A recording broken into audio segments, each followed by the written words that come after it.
Yeah. Yep. This planning board meeting. First thing we're gonna do is the Pledge of Allegiance. If you'd all join me, please.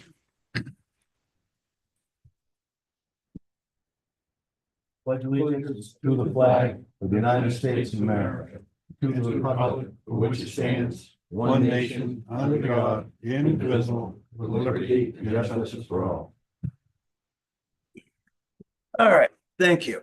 So first thing we need to do as a board is, I think, vote Dan in.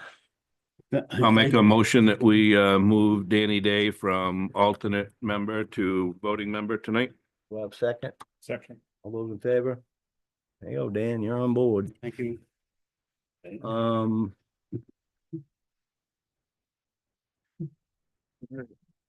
Got no old business. What I do want to just say for everybody that's here, if you can sign in, especially if you want to comment or address the board, sign in sheets in the back. Okay, I don't see Schooner on this. You know why? Because it's under Plan B restaurant. It's the second thing under new business. Second thing, that's it right there, Plan B. Yeah. Yep. Okay, That's it. That's Schooner. all right. Good, just checking. Okay. Well, first thing we got coming up then is Main Street Bangor Savings Bank. Yes. You guys want to make your presentation? And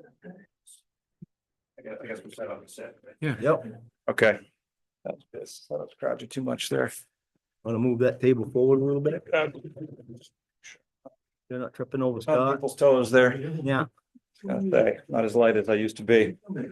So hi, nice to see you all tonight. My name is Jeff Reed. I work with Civi Mahar Engineers, here tonight to, present this project on behalf of Bangor Savings Bank. I think most of you were here from last year when we were here before. Mhm. The project has changed, slightly. We've taken some of the feedback from the board and some of the other, items, from the town, done a slight redesign.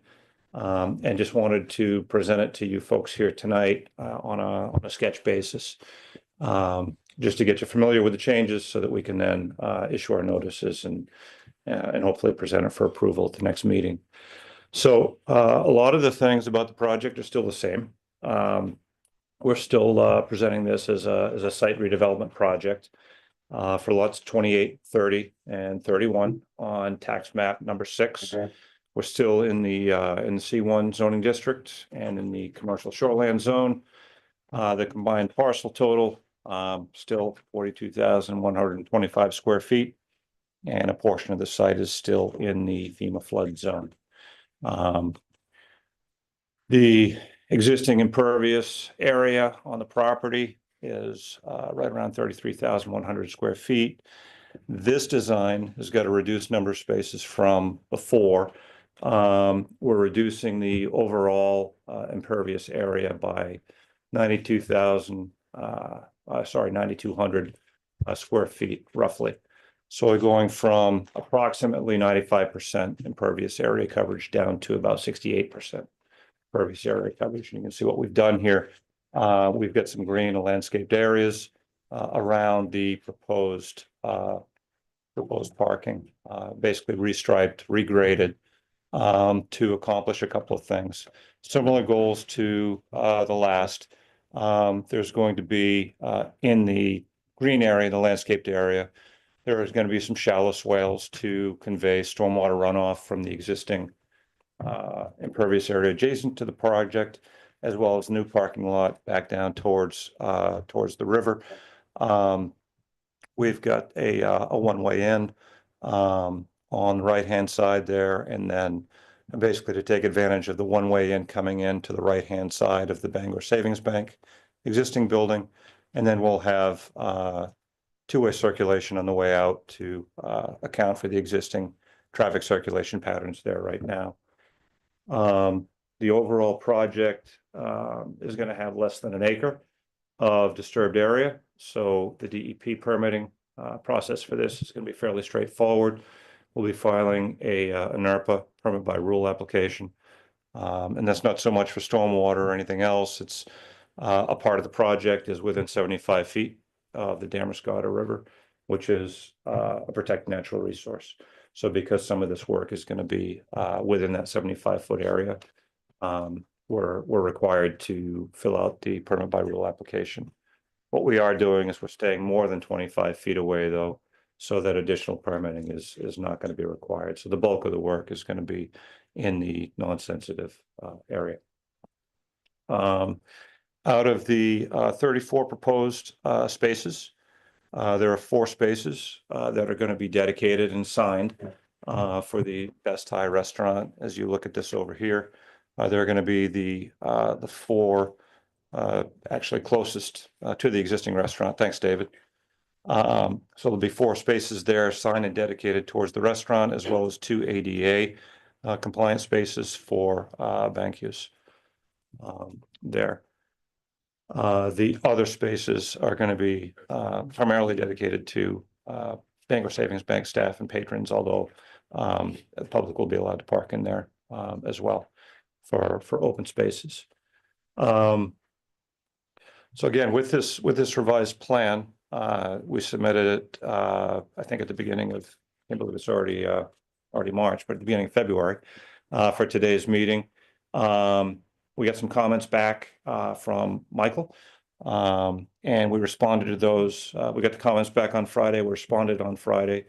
There were a few items in there that most of them were fairly straightforward, and I think the responses are pretty clear. There are a couple of items that we probably will want to go in to a little bit more detail tonight. We'll be looking for some feedback from the board.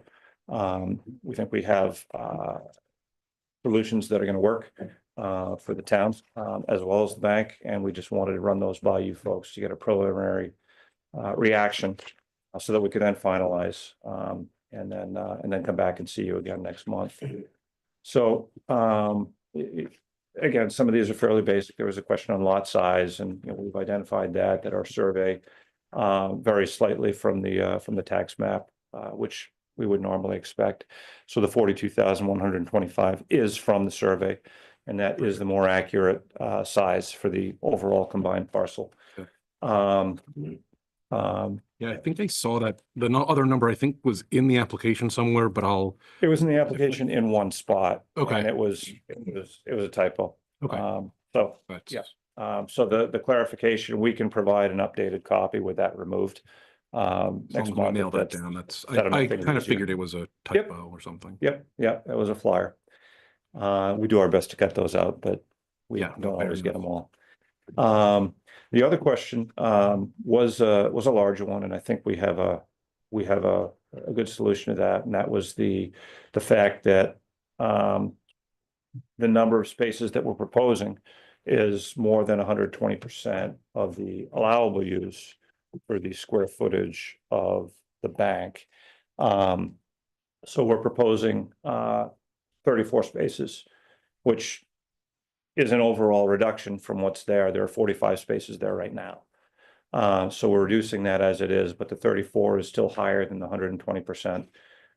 Take away the 4 spaces that were dedicated to the restaurant, okay, and that leaves us with the 30. And I think 19 is what we had calculated, so we're talking about 11 spaces here.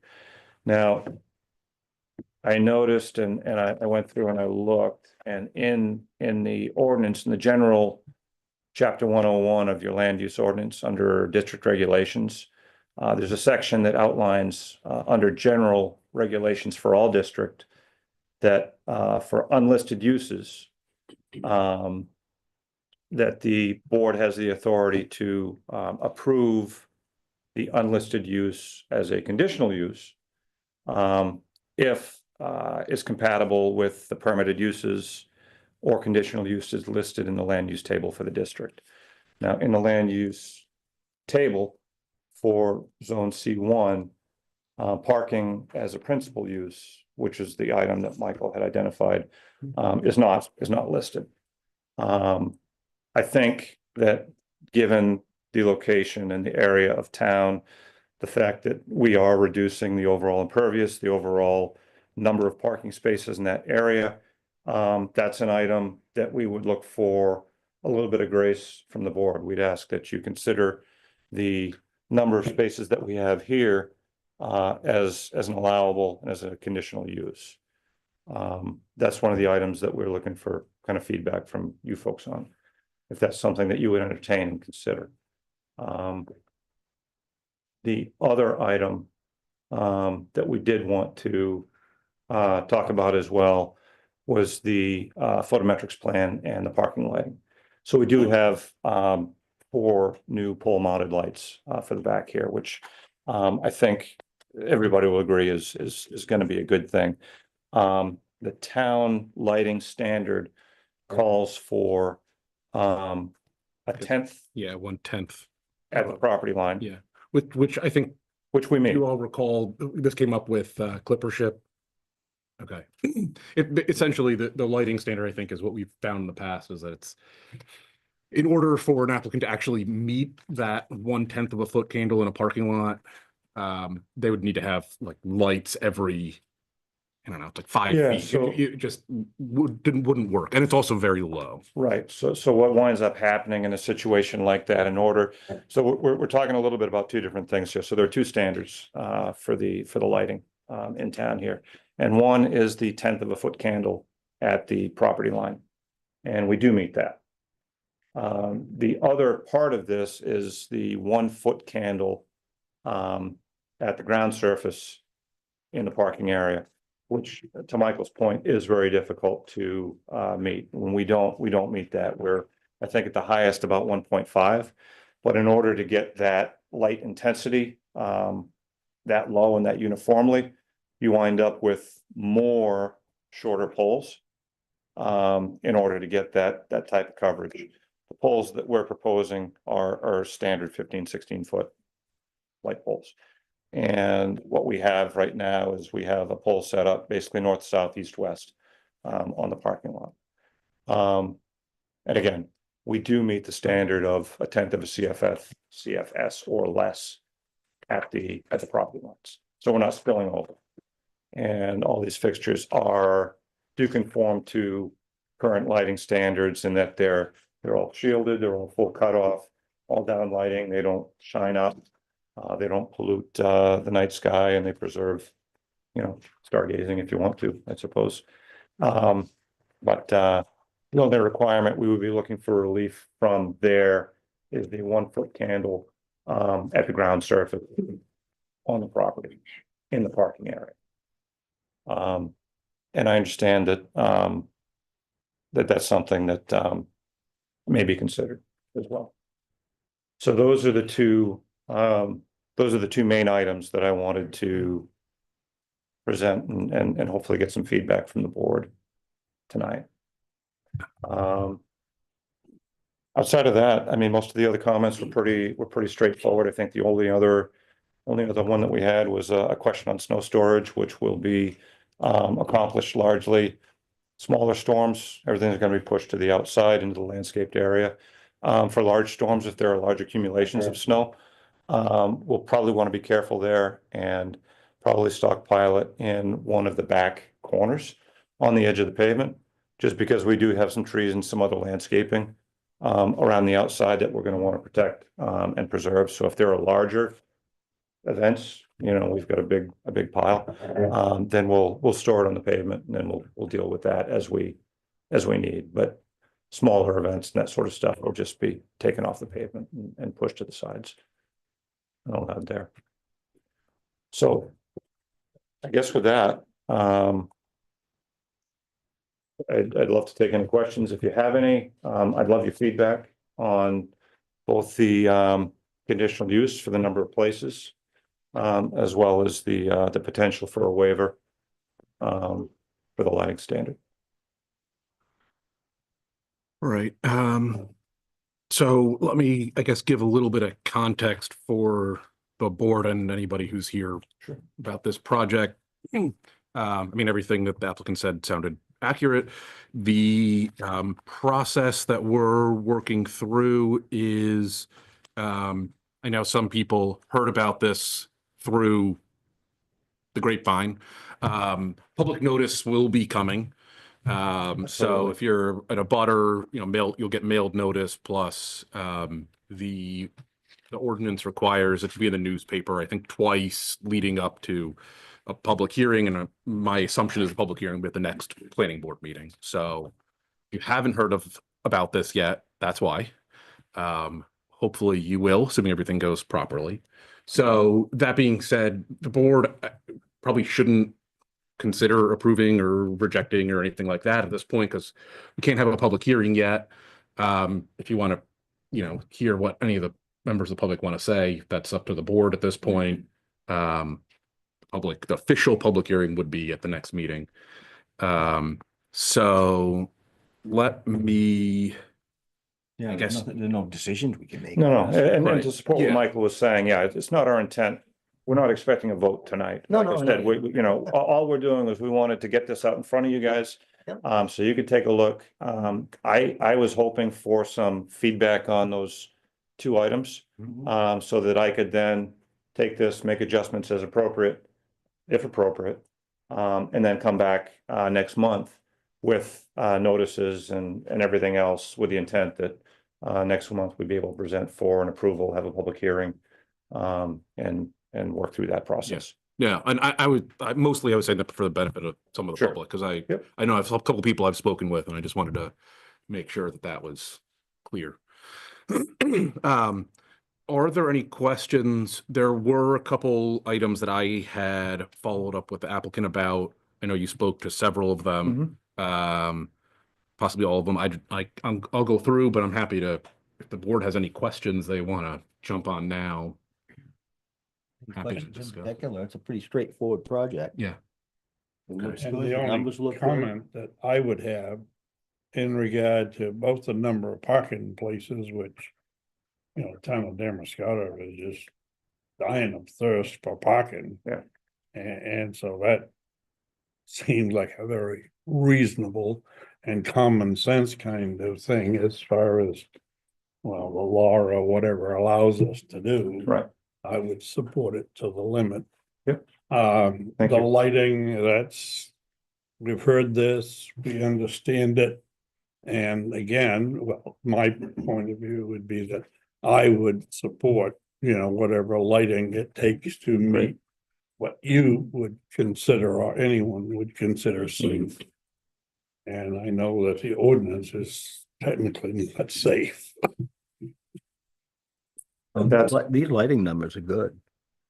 Yeah, I mean, our goal is That- not that's to great. make it daylight out there. No, you don't We want. Yeah. We want it to be safe. Yeah. And we want it to be secure. For us, for our patrons, our staff, as well as any public that uses the area. And like tonight, I was in the parking lot and there was like 8 cars already there and you could see them walking over to King Ida's pub. So it's just to give wayfinding Yeah. and these are minimal. Oh, yes. Yeah. I don't think that I think what you're saying, that the parking, the lighting numbers that are proposed are pretty reasonable. The conflict is that I think our standards need updating. I was just looking to see if I could find I'll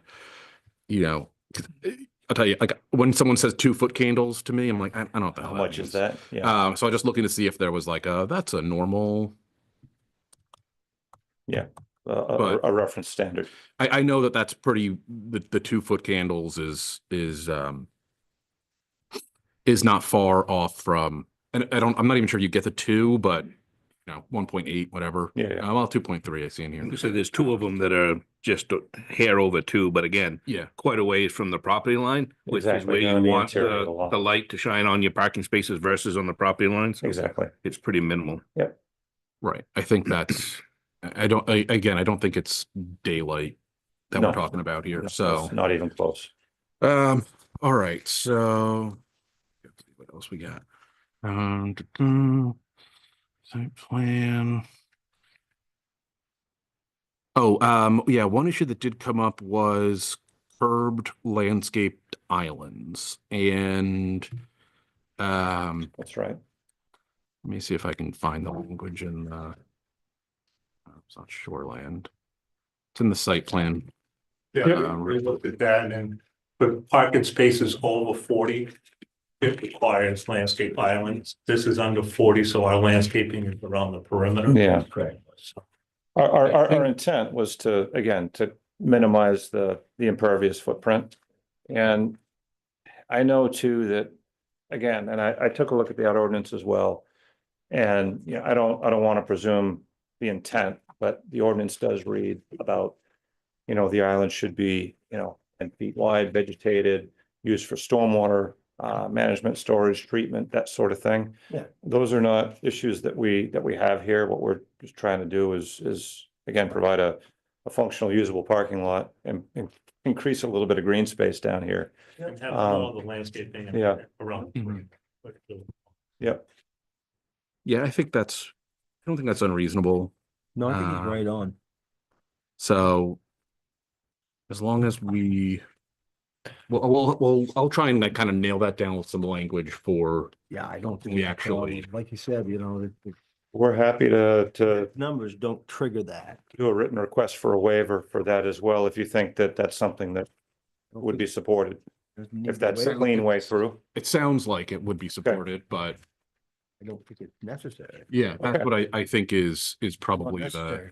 I've got a paragraph here that I'm gonna look through and make sure that there's not an issue, but Yeah, based on the number of spaces, right, the 40 spaces. yeah, so each 40 space or fraction thereof parking area, so. Yeah, Let me look at that. It sounds like the board doesn't have a huge issue with the, yeah, I think it was The intended for landscaping. like supermarket parking lots and yeah, at the ends of, so. Yeah. Okay, so we can look at that. but we'll defer obviously to your guidance on that. Yeah, and that's, does that generally sound reasonable to everybody on the board? Yeah. Okay. Site lighting, the parking, let's come back to. All right, you pointed out exhibit 10 and 11 where those were small quantities, it's not okay. There's a notice, great, okay, so I guess the parking issue is the last one, and I understand that the town is desperate for additional parking. The one issue that I have, that I guess I want to make clear is that this is private parking. And while the bank does allow the public to access it, the public doesn't have any right to access it. So tomorrow, the bank could just say, or if the bank sells it at any point, right, then it's not public. It could be not public anymore, and the town kind of has no more. That parking is gone.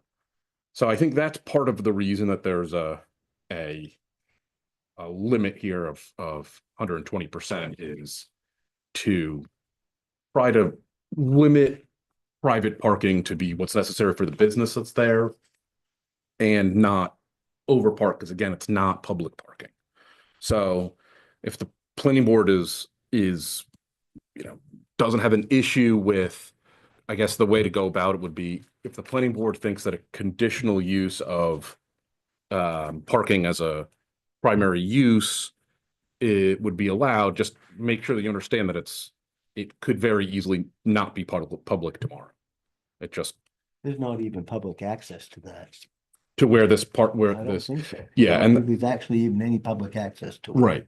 And that is an issue that I think we may want to consider is right now, I know generally the parking back here functions more or less as public parking. And it functions, we'll say reasonably well. But it does concern me that two of the main, if not three, basically all of the parking, all of the access back there is going to be consolidated into one entrance and then one exit that is the two drive-through lanes. So that's a concern, especially with that number of parking, that amount of parking back there, even if it was just going to be public parking. No, I So can answer I'm that. confused, yeah. Yeah, because we're not, this is, I mean, that's all Bangor Saving property, but it is that, used to be called Curtis, I think. So nothing's changing on the access. We're having the entrance in and then the drive-through on the exit out. Mhm. And then there is still dual access for these businesses here Okay. on that street. So Yeah. this is just here. So we're not doing anything. There's no changes to the access at all. We're Right. just improving what's behind the bank, because right now it kind of goes up and down. Right. So it's been functioning for 50, 60 years. And just so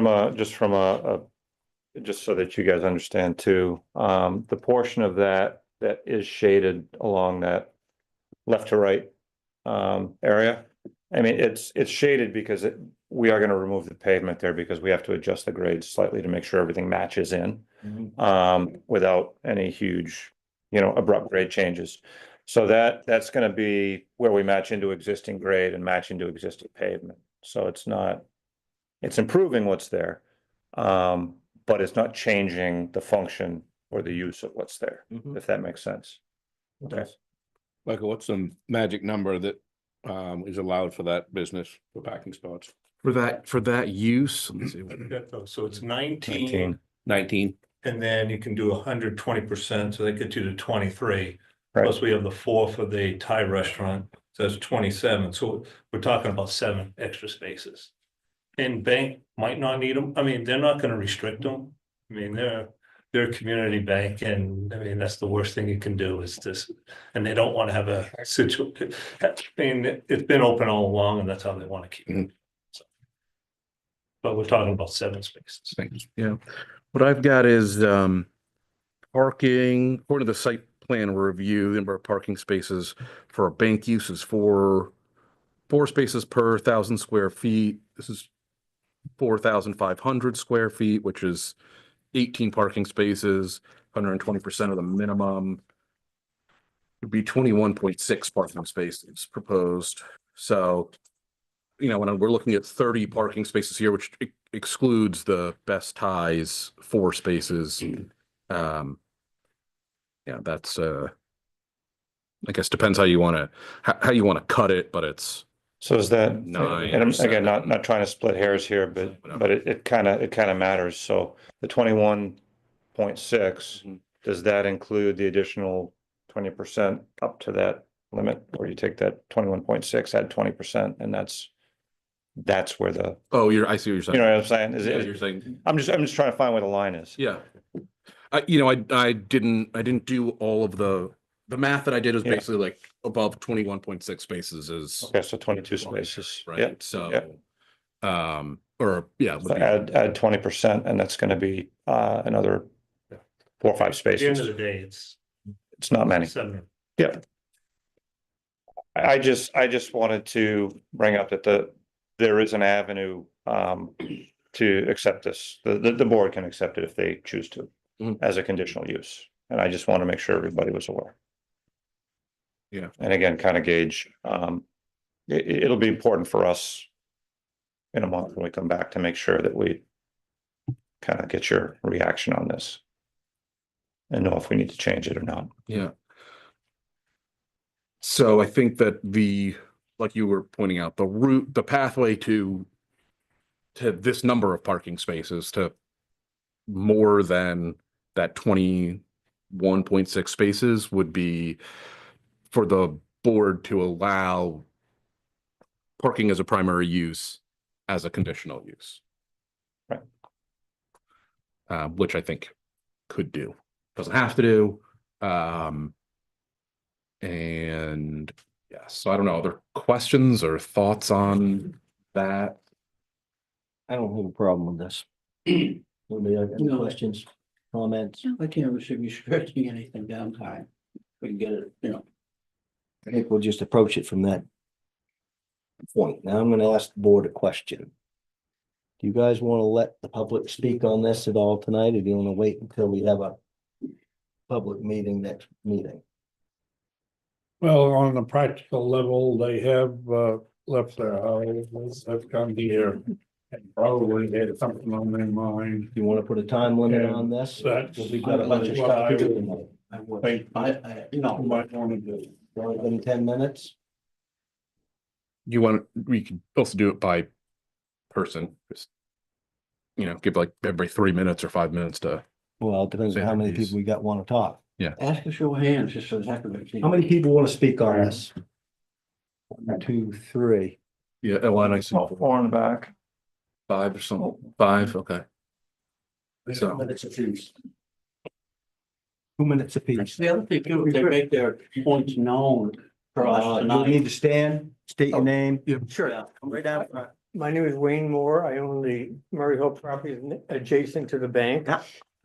I have one comment and a couple of questions. There's a couple of maps in there that show all of the ownership, and 33 is still listed as Damariscotta Bank and Trust, but actually they sold it to me 2 or 3 years ago, so that probably should be amended. My question, how wide is that buffer between our properties, the green space? I think it's 10 feet. 10 feet? Oh, Yep. you think that, I'm only concerned about runoff, you know, with the pavement. It's swale. You think So that's? No, it's Oh, swale. Oh, so well, that it wonderful. doesn't- Okay, Yeah. those are my only questions. Thank you. Thank you, Mr. Moore. Next, come on up. Come on up. 2 minutes. Evening, everybody. Roger Kiesling. I own 108 Main Street that abuts the bank property. Excuse me, one of my questions was the runoff question that Wayne had. My other question is, I mean, the 30 spots seems like a lot for a bank. And parking's a problem, and I own 2 shops in town too. Parking is a problem in town. We all know that. For the extra 8 spots, why couldn't they be posted like they're posting 4 tie spots that says public parking for 8, like the back 8 spots or something? That would give them parking at the bank, but it would also allow the general public to use those spots. It would, but that's probably up to the owners of the property But I mean, and not up to us. I can give a quick answer. Yeah, sure. I mean, right now, they put signs up that says Bangor Savings Only. yeah, They put those up not at the request of the town, but last fall, when the town removed the public parking. Yeah. They allowed the Yeah, town right, I to use that, and so they had to sign them just to have some sort of, those signs are not going back up. So there's pretty much gonna be open as long. I'm not as- concerned, like, I know you guys are very Yeah. community oriented. Yeah. I'm worried about when you guys sell the property. Like what's, you know, you gotta think forever, right? Yep. That's my concern. Yeah.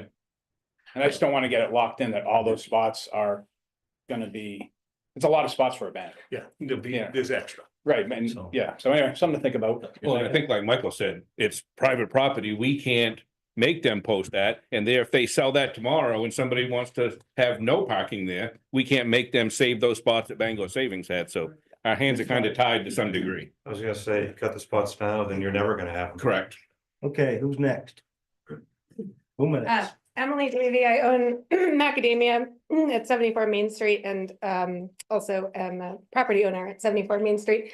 And my question was about the public versus bank parking, which has been addressed, I think, to the extent it can be, but also circulation, which you were Yep. pointing out, but I actually couldn't see what you were. So- Sorry, Dave. So the entrance, nothing's gonna change. So basically, the entrance comes in on the right side of the bank. Mhm. And then the exit was B where the drive-through is on the other side. And then there is by the side of the Thai restaurant, that is, they own a portion of that street and it Right. goes out there. I think, but what I keep having some concerns about is that Yeah. it looks like that this is going to be like a raised bed of some sort right here. Yeah. So the access, right now you can access all the way around, so you Yeah. don't get like locked in Mhm. right here. You'll be able to come out through here. Right, but also the big delivery trucks that go to like the restaurant and things like that, I'm wondering. How are they going to turn around, and when you do the construction, how is that all going to work? Well, we'll have to pay the construction for that, Right. but right But, now, well, the that's what delivery it says. trucks still be able to come around. Cause this is just, delivery trucks will be able to come through there. Okay, yeah, because right now a lot of trucks come through here, Yeah, you know, like yeah, enter on the yeah. corner and then go back down Yeah. on Griffin Lane, and I'm just kind of wondering how this. Overall circulation back there is gonna be impacted, mostly for these like industrial type You're running types of out of time. vehicles. Yeah. Sorry, You're running out of time. sorry. These are like two of my many questions. We got it. Get your point across. The board was here last year and there was a lot of confusion over the Griffin Lane. So to avoid all the confusions, this is the property line for Bangor Savings. We pushed it over 20 feet. Just what's in front of you today is what's in green. We're left at 20 feet there. It's being unimproved. It's something between Bangor Savings and the Griffin to work out. But it's outside of this purview. They made it very clear with that 4-page letter. They did not want cross access across their property. We tried, it just was, we need to get this project going forward. And what I explained to the engineer, I put it in kindergarten terms. This is our playpen. Paint between the lines, stay within those lines. And that's what we try to do. Okay, who's next? Anybody else want to speak on this? 2 minutes. Nigel Calder, I'm actually from Newcastle, just over the bridge. I'm a friend of Lucette Griffin. And I know there's been an issue over the property line, where exactly it is between her property and the bank's property. And in order to clarify this, she's looking at paying an awful lot of money for lawyers and surveys to try and clarify the line. And I feel like this is a kind of David and Goliath issue. And the bank maybe could find the money to get a survey that would settle that property line. Right now, we just heard there's like a buffer that they put between the two properties because they don't really know where the line is. And I think for her sake and for the town's sake and for the bank's sake, you need to define that line. And she should not be the one that's asked to pay the money to do that, since the bank is the one that's trying to change the nature of the property back here. So I would like to see the planning board maybe nudge the bank into paying for a survey and establishing where that line is. It's already done. It's already done. Oh, you have, and that's, It's already done. well, then I don't think it's been shared with. No, the thing is that when the survey was done on my property, there was an issue. The survey lines, they don't match. And they are surveys before mine, and they don't match with the lines that the bank has and my Is this an property. issue for us? Lisa has 3 Possibly. surveys going back to 1972. I mean, but the All of them real modern issue is surveys. we're talking about this They're line all different. and we're 20 feet away. Yeah. But So the issue is that line is not clear. Lisette has 3 surveys that go back to 1972, all of them modern surveys in the sense that. Yeah. So what's the they're all standard different. deviation on that line? Yeah, Because, well, no, that's why we stayed 20 feet away from it. I know, but wouldn't it be nice to settle where that line really exists? You're running out of time. No, I think that your Please seat yourself. point is fair, and the issue the planning board is gonna have is the application before the planning board. If it's not, basically, if the applicant it's clear that they have the rights to whatever the property is that they're addressing, the planning board can't say, like, can't move that goalpost and say, also go and show that you own 20 feet beyond where they're talking about. And that was what came up before. And I think one of the things that caused an issue was it wasn't clear where, well, actually, the project before didn't get close to that. If it's clear that they own the property that they are talking about, it's, and I'm not sure the planning board can really Absolutely not. do anything about. No, Yeah, you can ask nicely. absolutely but- not. we can ask the bank. So maybe. You- yeah, we'll see by survey, and if there's a difference, he's a local survey. You're out of time, sir. Would you please sit? Sure.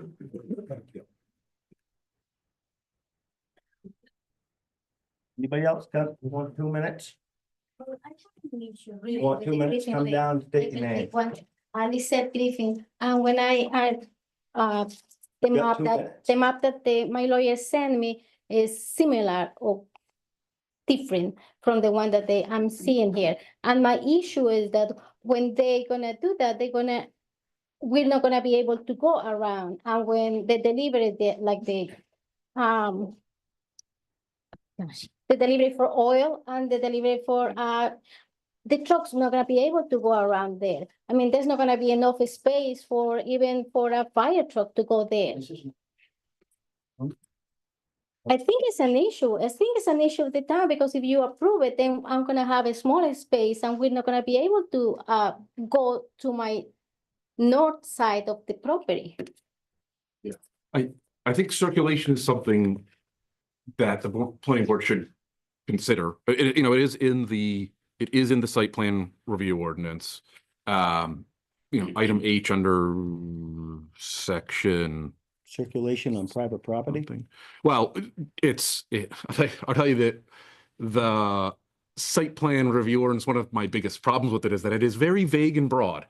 So I don't know if the planning board can say, no, you're causing circulation issues on other people's property. But I do think it's something the planning board may want to consider is that so one thing is what is Griffin Lane, really isn't going to be accessible from here anymore, which, as far as rights go, probably isn't an issue the planning board needs to weigh in on. Why But is it- it not gonna be accessible anymore? From the way that I see it, there's a curb that they're putting in Yeah. further up there. Now, again, that's private property. You want to put a curb in, I think you can put a curb in. Absolutely. But I think that does go to the circulation and access issues that are on their property, which is all of the parking that's back there, a lot of it now is going to be funneled into two driveways, one entryway, which, Oh. that between Bangor Savings and 108 Main Street, is narrow. Does it rise to the level of, Well, or it's only rejection, 34 but Spaces, it's not. okay. Well, and I appreciate that, but I want, so this is something that you think the planning board should consider when they're Include a reviewing general this. survey in this? Yes. Yeah, in our, should be in the plan set. Page of the plan set. Plan, what section? Hang on a second, see.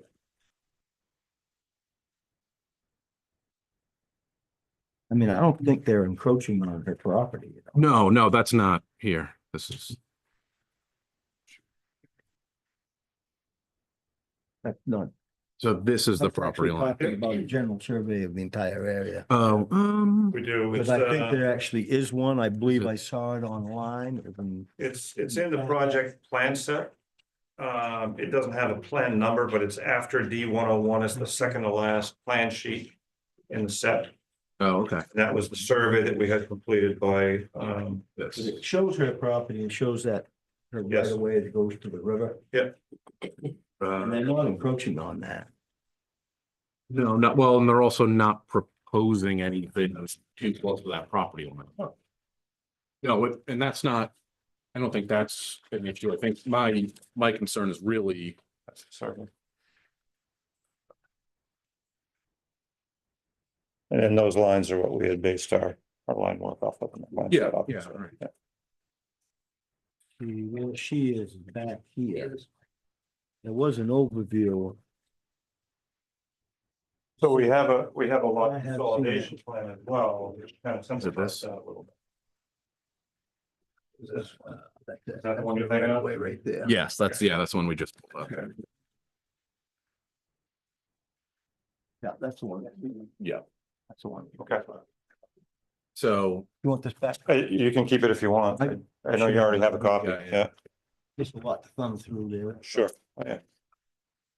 I mean, they're not approaching on. no, I don't think the issue is I think they're doing a good job of staying away from that property line. Yeah.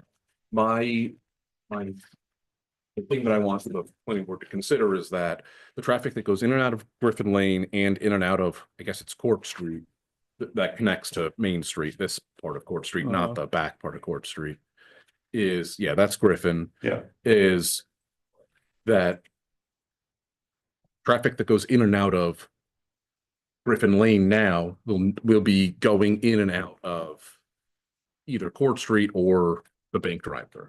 Yeah, we're not changing. Michael, I'm a little confused because a year ago, February 5th, we got a 4-page letter from the Griffin's attorney. Right.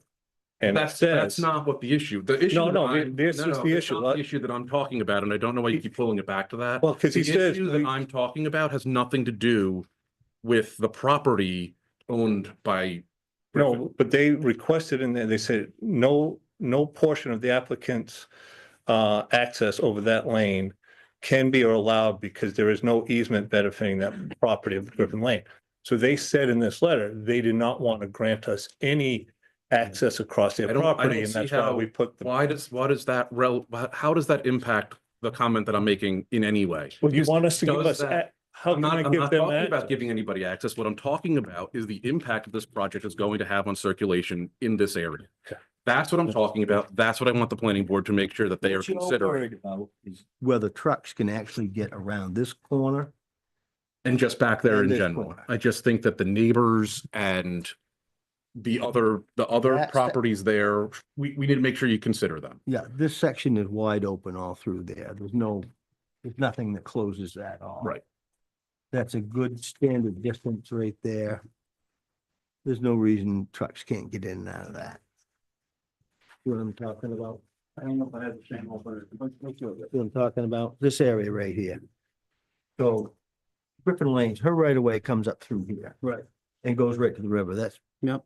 So they're not encroaching on her. They're actually held back 20 feet. This is the property line right here. What she was bringing up is trucks won't be able to come up here and turn around. Well, they've got quite a lot of room up in here. And you know, what trucks are coming in there, I'm not sure. She could shut this down if she wanted to.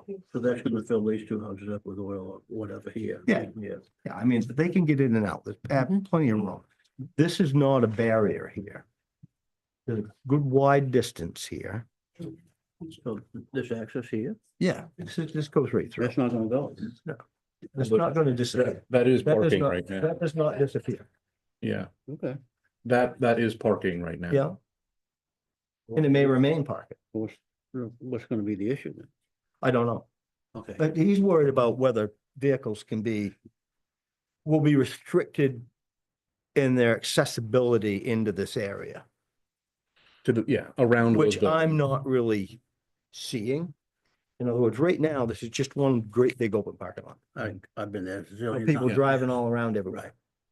And they want to dress this up, clean it up, Which it will be. get some structure in there, get some proper lighting in there. Mhm. I don't know that that's going to hinder accessibility vehicles in this area. Can I say something? I don't think so. I don't either. I mean, Well. I think it was. yeah, That's fair. I just want to make sure you all discuss it and we don't overlook it. oh, look, I mean, we're fucking shutting them down.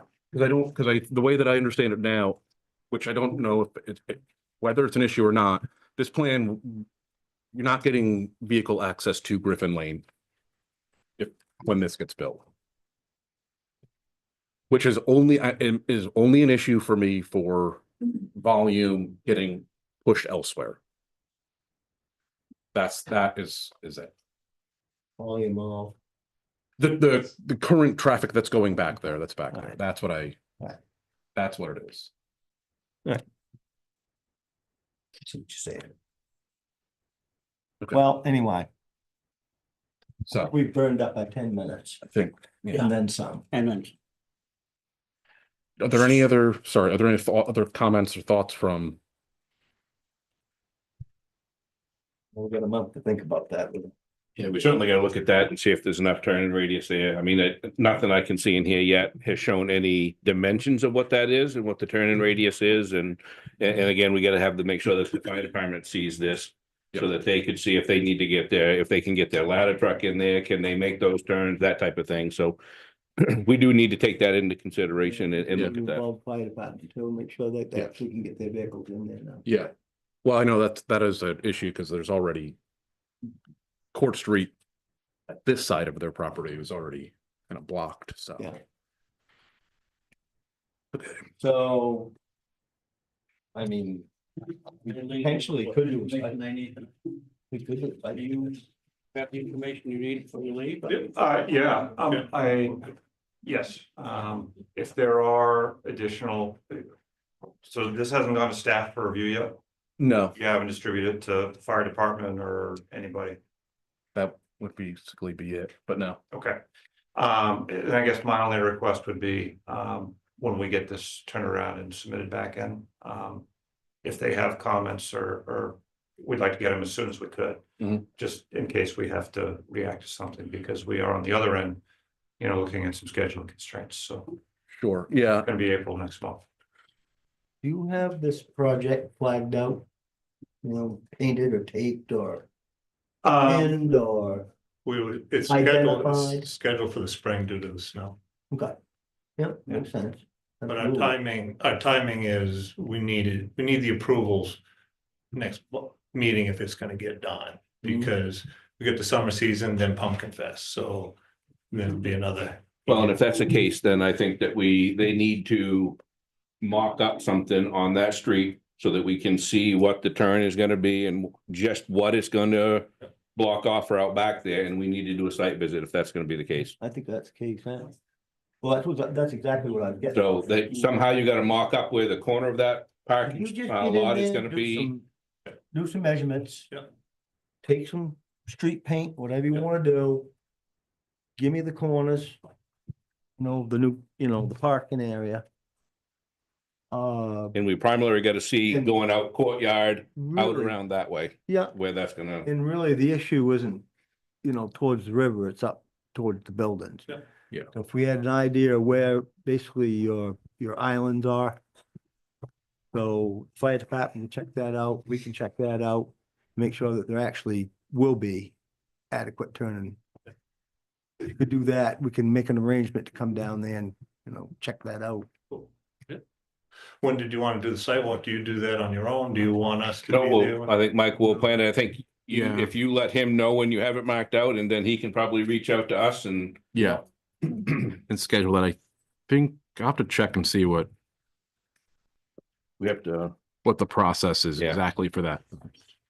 They're gonna do the clean out inside the parking lot. I think, well, I guess what we should That's just. my question too. So are you Yeah. concerned about the turning around in here? Or are you concerned about people Not coming from our site necessarily. and being able to turn around on this What lot? she's talking about, I think, is this area all through here. In other words, you won't be able to get delivery trucks like down in here and around. He's worried she won't be able to get oil. Clearly, I mean, you're not encroaching on her enough, so you can't turn a truck around. Well, not when you. Well, We're. They're totally open space right now. It's a whole different ballgame. I guess the thing that probably is concerning is the deliveries to Best Tie go up Courtyard Street now.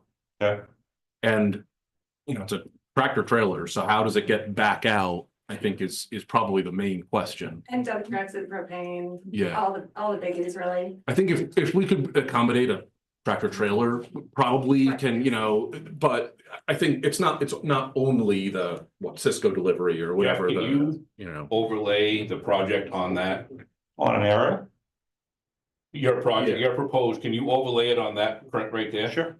That would be Yeah. helpful. Yeah, Cause what I'm finding difficult is how far from the throughway, the light gray area between the buildings. Yep, Yeah. right in there, Yeah. but how far back your project comes into that. So if there's a way that you could overlay your project onto that. So that we could see that, that might be Yeah. helpful. And then if we lay it out and walk out there. yeah. I mean, our project, so. Our project is gonna come about to where this little, I don't know if you can see that crosswalk Mhm. type thing. From here, and I'm just kind of eyeballing it. To about the edge, a little bit beyond this stripe here, up and around and. And then down this way. Yeah. So, right, so I guess we gotta see that, cause. If that was overlaid on there, I think we could see their concern better. Sure. Of coming up through and not being able to make that turn and come back out through. So Is I that- think, Through spot is the only parking our building has. Yeah, that's what- the yeah. thing. Yeah, so if we're there, if we're not there, obviously go through, but if we're there. Okay, so I think that would be beneficial if we had that overlay, lay it out and we go down there and actually put eyes on it down there. I think it would probably answer a lot of questions. okay. You gotta give John Roberts a call, though? Absolutely. Yeah. So So the, as far as a site visit and what you want to be marked out when we get there, is it property lines or Not curb lines? Just curb lines, Curb basically. lines. Yeah. The project itself. Yeah, I Not don't, the property lines for themselves. me, I don't feel as though the property line is playing into this. They're back away from that. I'm more concerned of Where the curb where the project, correct. Yeah, Correct. okay. So I think I guess there's gonna be two. I was gonna say just the curb lines, but maybe the striped curb lines too, so that Yeah. it's clear where the actual travel way is. okay, And And the concern is for turning radiuses for Trucks. tractor trailer trucks, WB 67s. that's which is what's going back there, So you're so. never gonna get But things. we there. also got fire trucks. Well, I understand fire trucks, but those are different turning radius, and a lot of delivery trucks don't have to be tractor trailers, they can be box trucks, Yes, they can. which have a much smaller turning radius as well. They can. Which I- So and I- realistically, what are we looking at here? Well, I just know what I've seen go back there, not necessarily what has to go back there. Fire trucks, obviously, like that's has to go back. That's, and we've already done those turning radiuses, we can get fire trucks in and around and then out. I think that it really just this it's from here down, right? Is what we want, Yeah. like this curb, this area where you're gonna have cars that are gonna park, so we understand what this is. And then this. Cause right now, we've done, just, somebody else wants to see, right? So we've done, turning radius movements because we know that emergency vehicles, it's important. And we can come in the existing entrance, we can come in, we can turn and we can go out. You know, and that was part of our design of this lot. Mhm. And that's also part of the reason why, I mean, the raised islands and everything else, And that's not my concern. My Okay. concern is the next street over, courtyard, coming up into that, if the fire truck has to get up in there to get to the backside of those buildings. Yeah, they're gonna be able to turn that, so, but I think if we can do those two things, Yep. I think this it creates a kind of a weird situation that for the board to consider, and I don't know what the best direction is to give. It's a lot of what they're proposing is entirely on their property and might meet, all the standards for circulation on their property, but this whole area is such a knot and has kind of all functioned on kind of handshake agreements for so long that what I think, I imagine a lot of people are concerned that this might meet the ordinance and it gets approved and then it pushes things, it has effects off-site because now, the delivery that Best Tie's used to can't get back there. And not that the private property owner here needs to worry about the deliveries of, but that's the kind of stuff that I want to make sure that we're thinking about because Sure. there's going to be kind of ripple effects and where do we kind of cross, That's why. where we have those lines. Yeah. Okay, So probably time we moved on. Had to do. Okay. Thanks.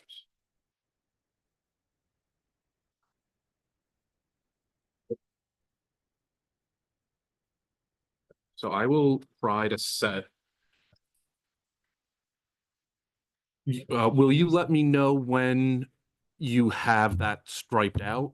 Or, we'll have it done tomorrow if you're telling me that, because then I can I start won't have it done scheduling. tomorrow. No, I'm saying like if you tell me, oh, we'll have this done tomorrow, you give me a date like, okay, here's when it'll be done by, then I can start scheduling. Yeah, I suspect, cause on the plan, we've got all the layout points, we're probably gonna have a survey come out.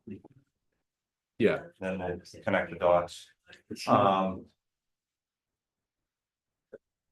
Well, if you give me when you have some idea of when you think that may be done, let me know so that we can. Yeah, it'll be within the next week or two.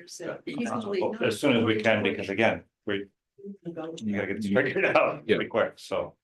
Okay, Let me know and I'll start the ball rolling on our end. excellent, okay, thank you. Alrighty.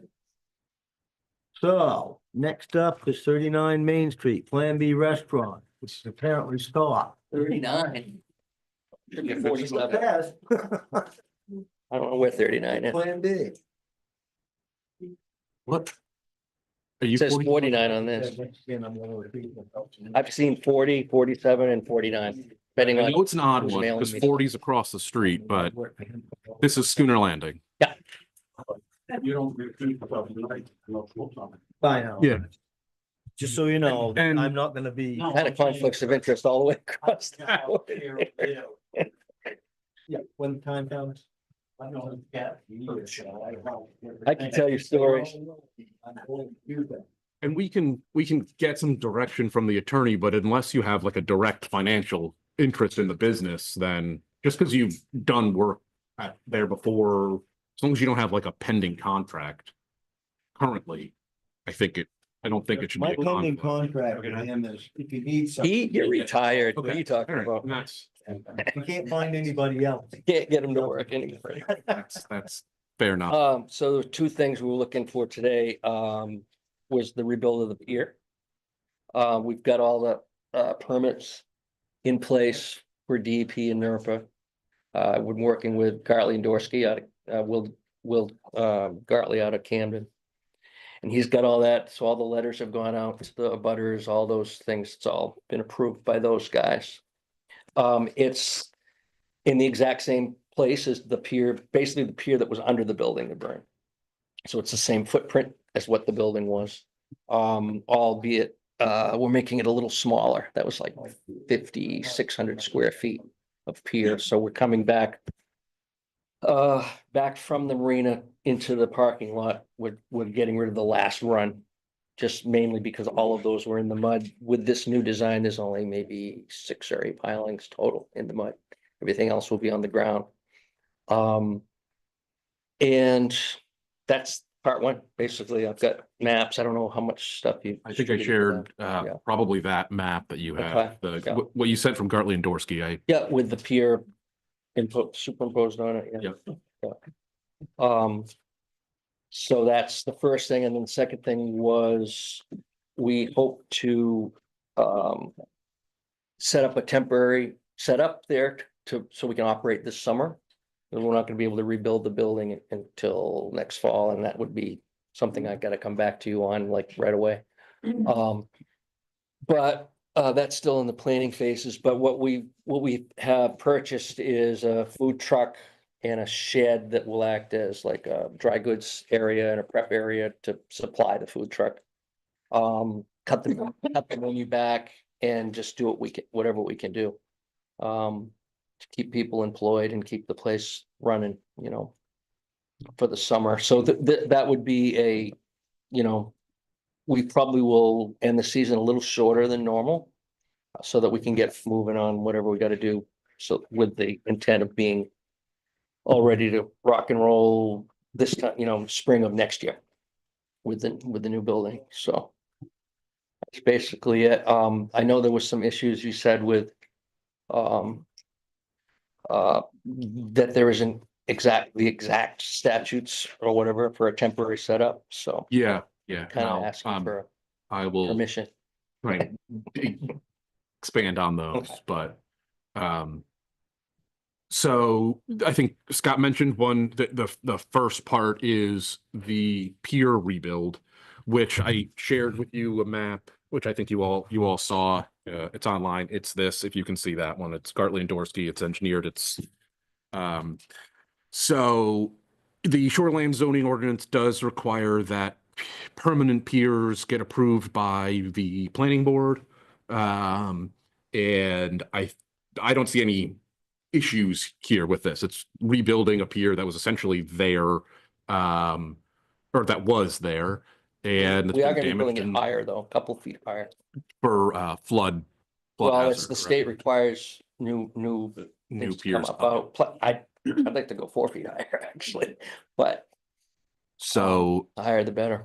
I don't see any reason, any issues with that. They've gone through DEP review. Mostly it's below or beyond the high water line, which is like kind of beyond where the town has jurisdiction anyway, but they're tying into land, and that part of it, obviously the town reviews. So They are gonna allow us as well to put in some riprap to bring the front of the property back up a little bit. Been there for whatever, 160 years, so a lot of it has, through time and tides, has, washed away. So it kind of slopes off real quick, so they're gonna let us come up to the original footprint with rock, and that way the posts will be a lot shorter, and a lot more of them will actually be on the land instead of in the mud, which is a good thing. We probably will even use concrete footers for a lot of that rather than pilings in the mud, so. so that part is the part of the project that is kind of permanent. So that because I think Scott mentioned there's some food truck, there's other aspects of this, but the pier, it's gonna get rebuilt as soon as, Yeah. they're able to, and then it's gonna stay. There are not gonna be any changes there. The thing that is a little bit, so I wanted to kind of separate that because that we want to make sure goes forward. The rest of the project that's kind of before the board now is kind of the replacing of the restaurant services that were there. And maybe I should, well. Well, basically what I want to do is just build a temporary kitchen, like Yeah. commissary. So that I can prepare the food and have the food runners come into that area and run it back out to the customers. Basically, we're operating exactly the way we have been. We're counter service at the bar. Order the food and then the food will come back out. I have met with the health department, state of Maine, as well as the liquor commission. And got approvals from both of them because they're making me jump through a lot of hoops. I have to put a roof over part of it, meet their statutes, which I don't understand, but I'm gonna do it. There's a temporary restroom that comes in. You've probably seen them. You go to weddings and they have them now a lot, where it comes in on a trailer. And I city shared water. that. Mike Prentice has told me, and the health department okayed it, and so did Great Salt Bay. To hook up a pump so they could actually get right into the city sewer that's on my property already. So that'll be a lot better than pumping it out every 3 days or something. So it'll be clean and neat and new, and that I'm just leasing, so that'll go away. The food truck I purchased, it's cheaper than renting modular kitchens were like 20 grand a month. So I'm gonna buy a food truck and then I can sell it when I'm done or use it for other things. So that's the idea anyway. Get a big one. Yeah. So the weird, there's a couple weird things that I've been really trying to wrap my head around with this. One is the uses, which essentially they're legacied in, so it's not like, the reason it's weird is because marina, aquaculture, all of the things that you see happening on the dock there are not in the land use ordinance. So that was a surprise. I figured there was something in there, but a boat storage, not in the land use ordinance. So I would say that, you're allowed to resume a non-conforming use within a year, but that's probably something we want to address going forward, separate from this, so that these kinds of uses are allowed in Damariscotta's downtown. But these are all allowed to resume within a year.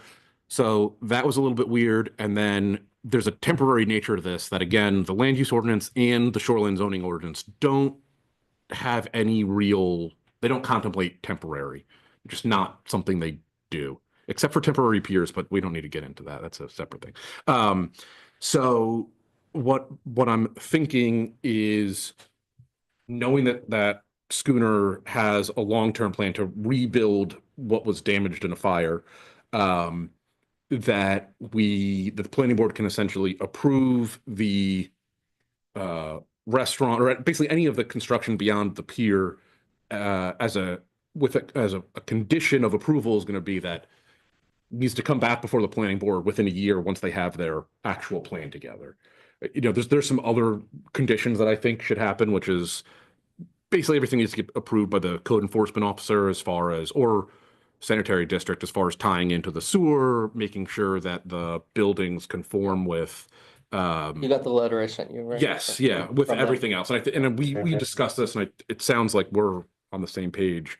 But obviously it ends up being the planning board gets to say yay or nay. So my suggestion, my recommendation is that the planning board consider approving the pier, it kind of just indefinitely, just no conditions on that.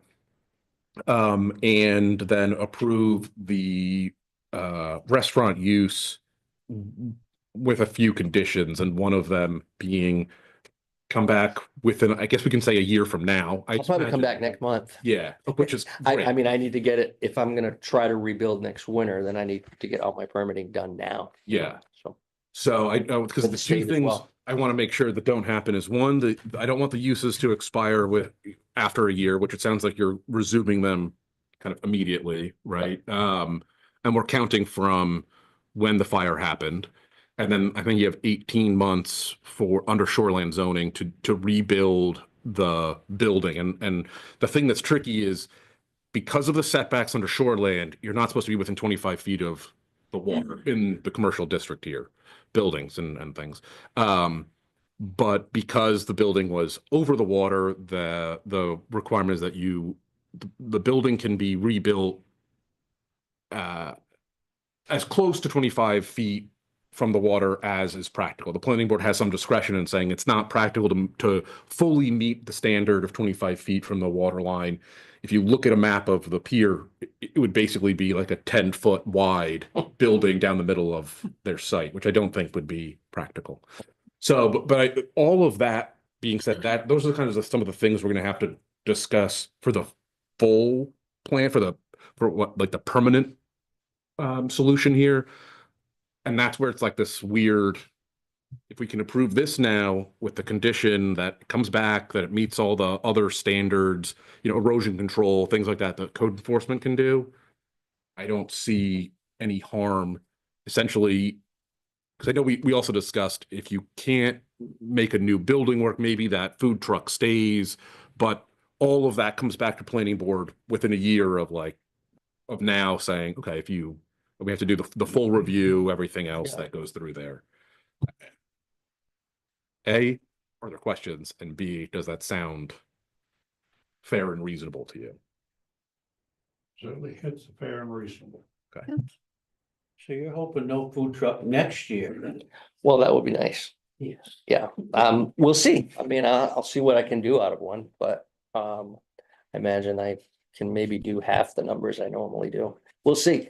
It's 22 feet long. I've got a guy that's manufacturing it for me. And it's got all the gear I need in it to put out some food. So we might have to maybe take a break in the middle of the day and prep food again for the dinner rush or whatever. But my main concern isn't really the financial part of it as much as making sure that I can accommodate the hordes of people that come down the driveway all day long and not have to say, sorry, we don't have any food, Gonna have them. I know. Well, I mean, the locals will certainly support us and the tourists won't know any different anyway. They're just gonna walk in and say, oh, this is what this is, So yeah, it's always busy there, so. So freezers, coolers and everything, Yep, so did you send him the sketch of what I was looking I at? sent him a couple temporary- sketches, one of the kind of I don't know what you call it, the building, which has the food trailer, prep area and the restrooms. Send you that one. No, not really. Yes, that's the one I was talking about. Yeah, this one. Okay, so if you're looking at the food trailer would go right up against the small piece of pier that comes down the east side of the driveway in the gulch. So I'd back it right up to that, and then on the new deck behind it, I'll put 3 walk-in coolers, 2 walk-in coolers and a walk-in freezer there to feed that. And then it'd be a little deck with a roof over it and a shed that I'm having built that's 12 by 24. Will give me some room to cut fish, crack lobsters and crack oysters and stuff like that. And then some dry goods storage. Basically pretty simple, and the restaurant right next to it. And that should be, it'll just gonna have to be good enough for this year. And see what we can do. But yeah, it's not really a permanent fix. And then just for kind of context for that, I also shared with them I think the other sketch you sent, which was like of the kind of the whole site. And that's of where that was gonna be, which I guess is Be right in that courtyard, kind of like where the stage is and all that. right. I won't have any real indoor space, so I got all the tents and that helps an awful lot. I think last year we had maybe 3 days where we operated the whole day inside. So I might get skunked out of 3 or 4 days this summer, pouring out for the whole day. But if a shower comes through and all that tent's fine. You know, people, 95% of my business is outdoors anyway, so. You know, All right, so just look through here what we need to do. Oh, all right, so I mentioned uses. The uses that I've got that are currently existing that are listed in the land use ordinance as permitted, commercial recreation, drinking place, and restaurant, and drinking place is an actual use in the land use ordinance. Those are the three that are listed in there. And one of the things that I'm concerned about is we've got aquaculture, boatyard, live entertainment, marina, which also includes, there are some like dwelling units on the boats out there, which is not necessarily a problem unless the state has an issue with it. yeah, so the aquaculture and all that, that's all leased with the state. Yeah, anyway. no, So and that's kind of those more are their purview, I think, than. like the legally existing non-conforming uses that are they're just not accounted for in the ordinance right now. And so I mentioned that because I want to make sure that we're clear that those are already existing and are allowed to continue, even if we don't. At some point, I'd like to update the land use ordinance, but in the meantime, those are existing. And then as far as with all of those uses, the parking, I think you mentioned, is essentially going to continue Just the way it was. as it was. Yeah. And Nothing changes really. I mean, it's just the fact that I don't have a kitchen, I have to build one. That's, Right. you know, right. to get through the summer. So thoughts on that, and if there's no issues, then I don't think it matters whether it's temporary or permanent. They still have to follow the plumbing codes and all that Yes. stuff that he's gonna be doing anyway, and Right. health inspectors and Yeah. all of that. So those are still all gonna have to come into play in this, so. We are I- gonna bring power into, because all the power for both the building and the marina are all burnt up too, so we have a little temporary thing out there that we used when we did the benefit. But the plan right now is to bring power in from the pole that's right next to the kayak building and bury it and bring it in the driveway and set it up 400 amp service and all Yeah. that. Yeah. Kind of makes sense. Um, Of course, CMP is gonna charge me to take everything down. right, It's like- but I like the idea of having the 1 year on there, which sounds like he's coming back next month for the more permanent, but we do that one. Certainly soon. that's a lot of this was like, I know that there's a lot more that needs to happen to get to, rebuilt and where you want to be, hopefully in a year from now or year. It's coming together pretty quickly, suddenly. Good. Well, that's good. But what I wanted to make sure is that we accommodate some kind of continuation so that the business survives the season and we can continue everything. When do you plan on doing the pier? Soon as you guys say go. We got everything ready for the site work. I got the shacks moved away and all that, and all the rubble's gone. The the rubble thing was fairly interesting. It took me 90 days to get the rubble out of there because of all the various permitting required. And you would think that they would have wanted me to get it out of there the next week, because with every tide there was stuff washing into the river, but it took me a while. But once we started on it, it took 3 days, and a lot of money. But other than that, So assuming the board is thinking approvals are appropriate, then my suggestion would be the first thing would be to vote to approve the reconstruction of the pier as it was presented and engineered. Yeah. I don't think any conditions are needed. yeah, the idea on the pier would be to start, No, we're going to. was to get the site work done, get the whole foundational structure built. Because the beams that we're using are architectural beams instead of the big 10x10 caps. They're actually cheaper now, and 10x10 caps don't necessarily get the pressure treated chemicals all the way through them anymore. So this is a better setup, but they needed 10 weeks to make them. So they'll be arriving end of April, something like that. And then there'll just be a boom truck and you just put them right on the foundation that he's already built. And that'll take it 2 days. And then we're gonna have a big decking party. A lot of 2x6. Like Body Central. Boy, everybody I know that owns a screw gun is invited. Don't look over here. Yeah, you don't own any of those anymore, right? Yeah. You're in charge. Oh, In charge. that's a motion, huh? Am I asking for the motion? Making that.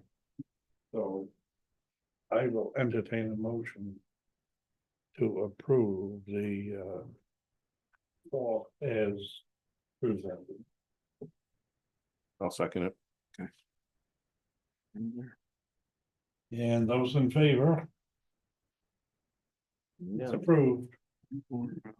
Oh, okay, and then I guess a conditional approval for the restaurant. Let me see what other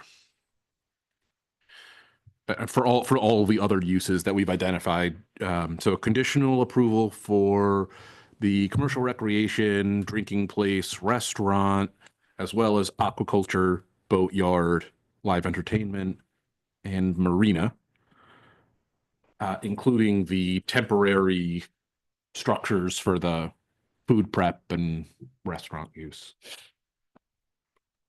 And then I guess the conditions would be that the approval will expire within a year unless a new application comes forward, and that the CEO needs to review and approve any of the buildings.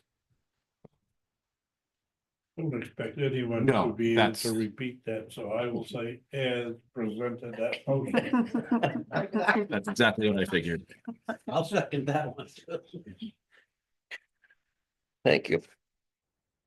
And those in favor? Yeah, it's approved.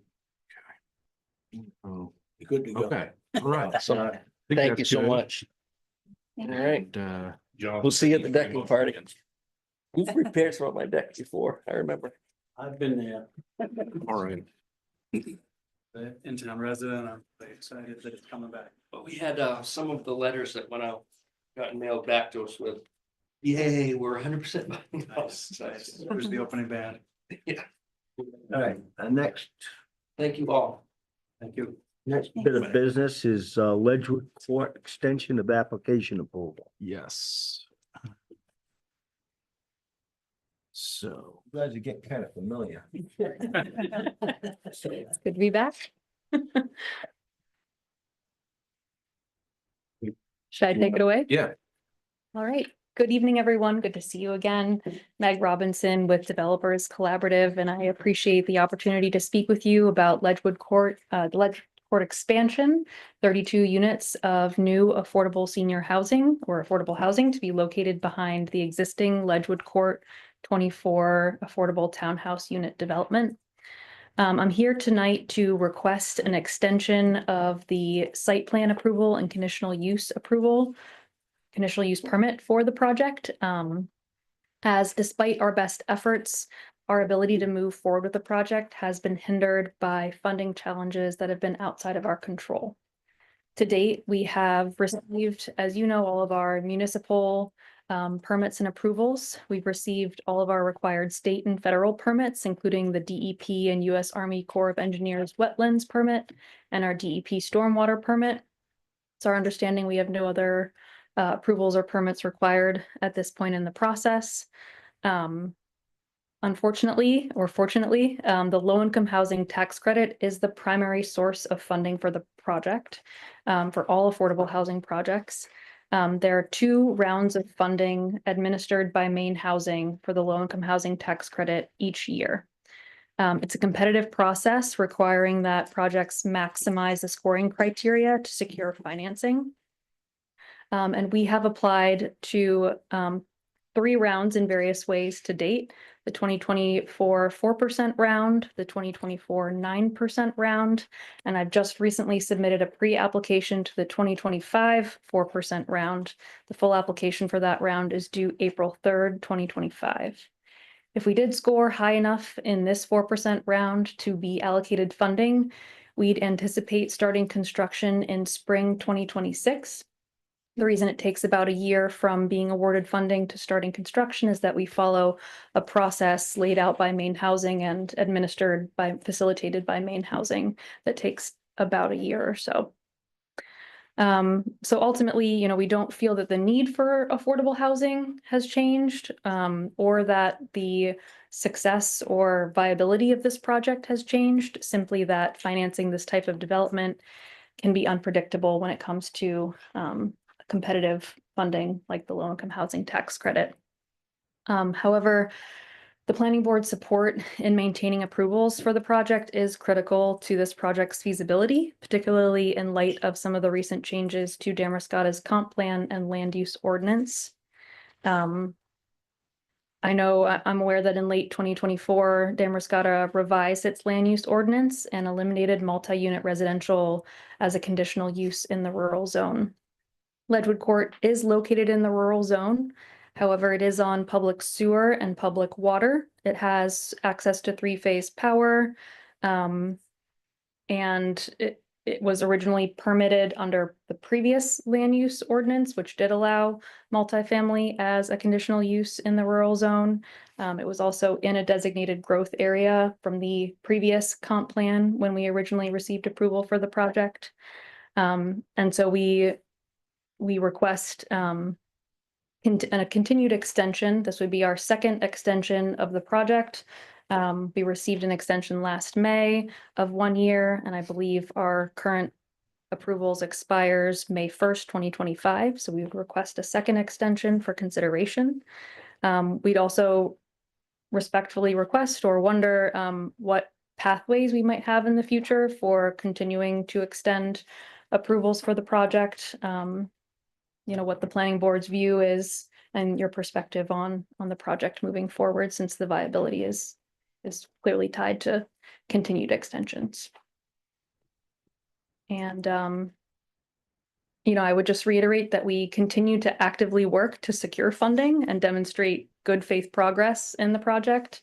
Unfortunately, we can't move forward with design or construction until we've secured the low-income housing tax credit for this particular project. So we really are dependent on that funding round. But we do, commit to continuing to applying for these LIHTC funding rounds until we're able to secure funding. And I'm happy to, I would also say we're also working closely with Michael on, options to look at the zoning in Damariscotta and ways to support the project, as well as potentially enhance the project's competitiveness when it comes to Maine Housing scoring criteria. I think our track record has been that we basically rubber stamp, renewals or, previous approvals. And we've tried to say, 2 years.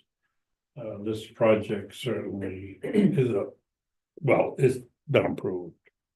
What can I say? And I certainly would support it being approved. I have a technical question for Michael, though, if you can answer it. Right. How long can that ball roll? In other words, how many times can you extend an application like that? I don't think there's Is there a limit? I don't think there was one in the land use ordinance. I don't recall one. I think the language is limited, but if I recall, essentially the planning board can ask for a new application after 2 years or after for the second approval, reapproval. But it doesn't say anything about can't extend it anymore after a certain. So I think I don't recall any indefinitely. language but to that effect either, Yeah. but I thought I might ask. Yeah, You guys know of any language that limits that? No, We've never had to do it. I know a couple of times, but I've never heard any discussion of a reason not to. Yeah, no part of the scope of work has changed. No. Yeah, not since, this, from the original project, the scope did Correct, change to correct. expand to include But we dealt with that at renovations. that point, but Yeah. since the last application, Yeah. the last extension rather, no scope of work has changed. Yeah, I would clarify though that it has gone back to the original for this 4% round because this particular round, Maine Housing has excluded rehabs of existing affordable housing projects from this particular round. So- That's a change in scope, so we have to go back. Yeah. Well, Right, we gotta go back to the original.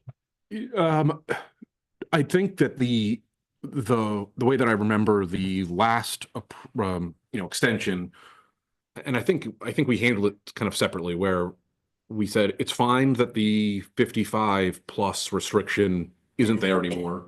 And I think that was tied. I don't know. I guess the way that I understand it is, if you wanted to do that now, you could. The town essentially said, if you don't want to do 55 plus exclusively, you don't have to. So we're not going to hold you to not doing to. We wouldn't tell you you're not allowed to do 55 plus. So if you want to, you can. If you don't want to, you don't have to. I assume that that's going to depend on Maine Housing and your application. And the fact that you were including updates to the existing Ledgewood Court was just like a nice, great. It wasn't the project that was approved didn't contemplate that one way or the other. So I don't think that matters either. I remember you specifically provided us, I believe, with a letter that said, we recognize that for this particular round, and it said for this particular 9% round, you do not intend to subdivide the site. And also you do not intend to have the new development be restricted to senior housing, because you couldn't combine the two of those under federal regulations and have one be restricted to seniors and one not be. So that's where we ended up with that. So if this goes forward as the plan to subdivide?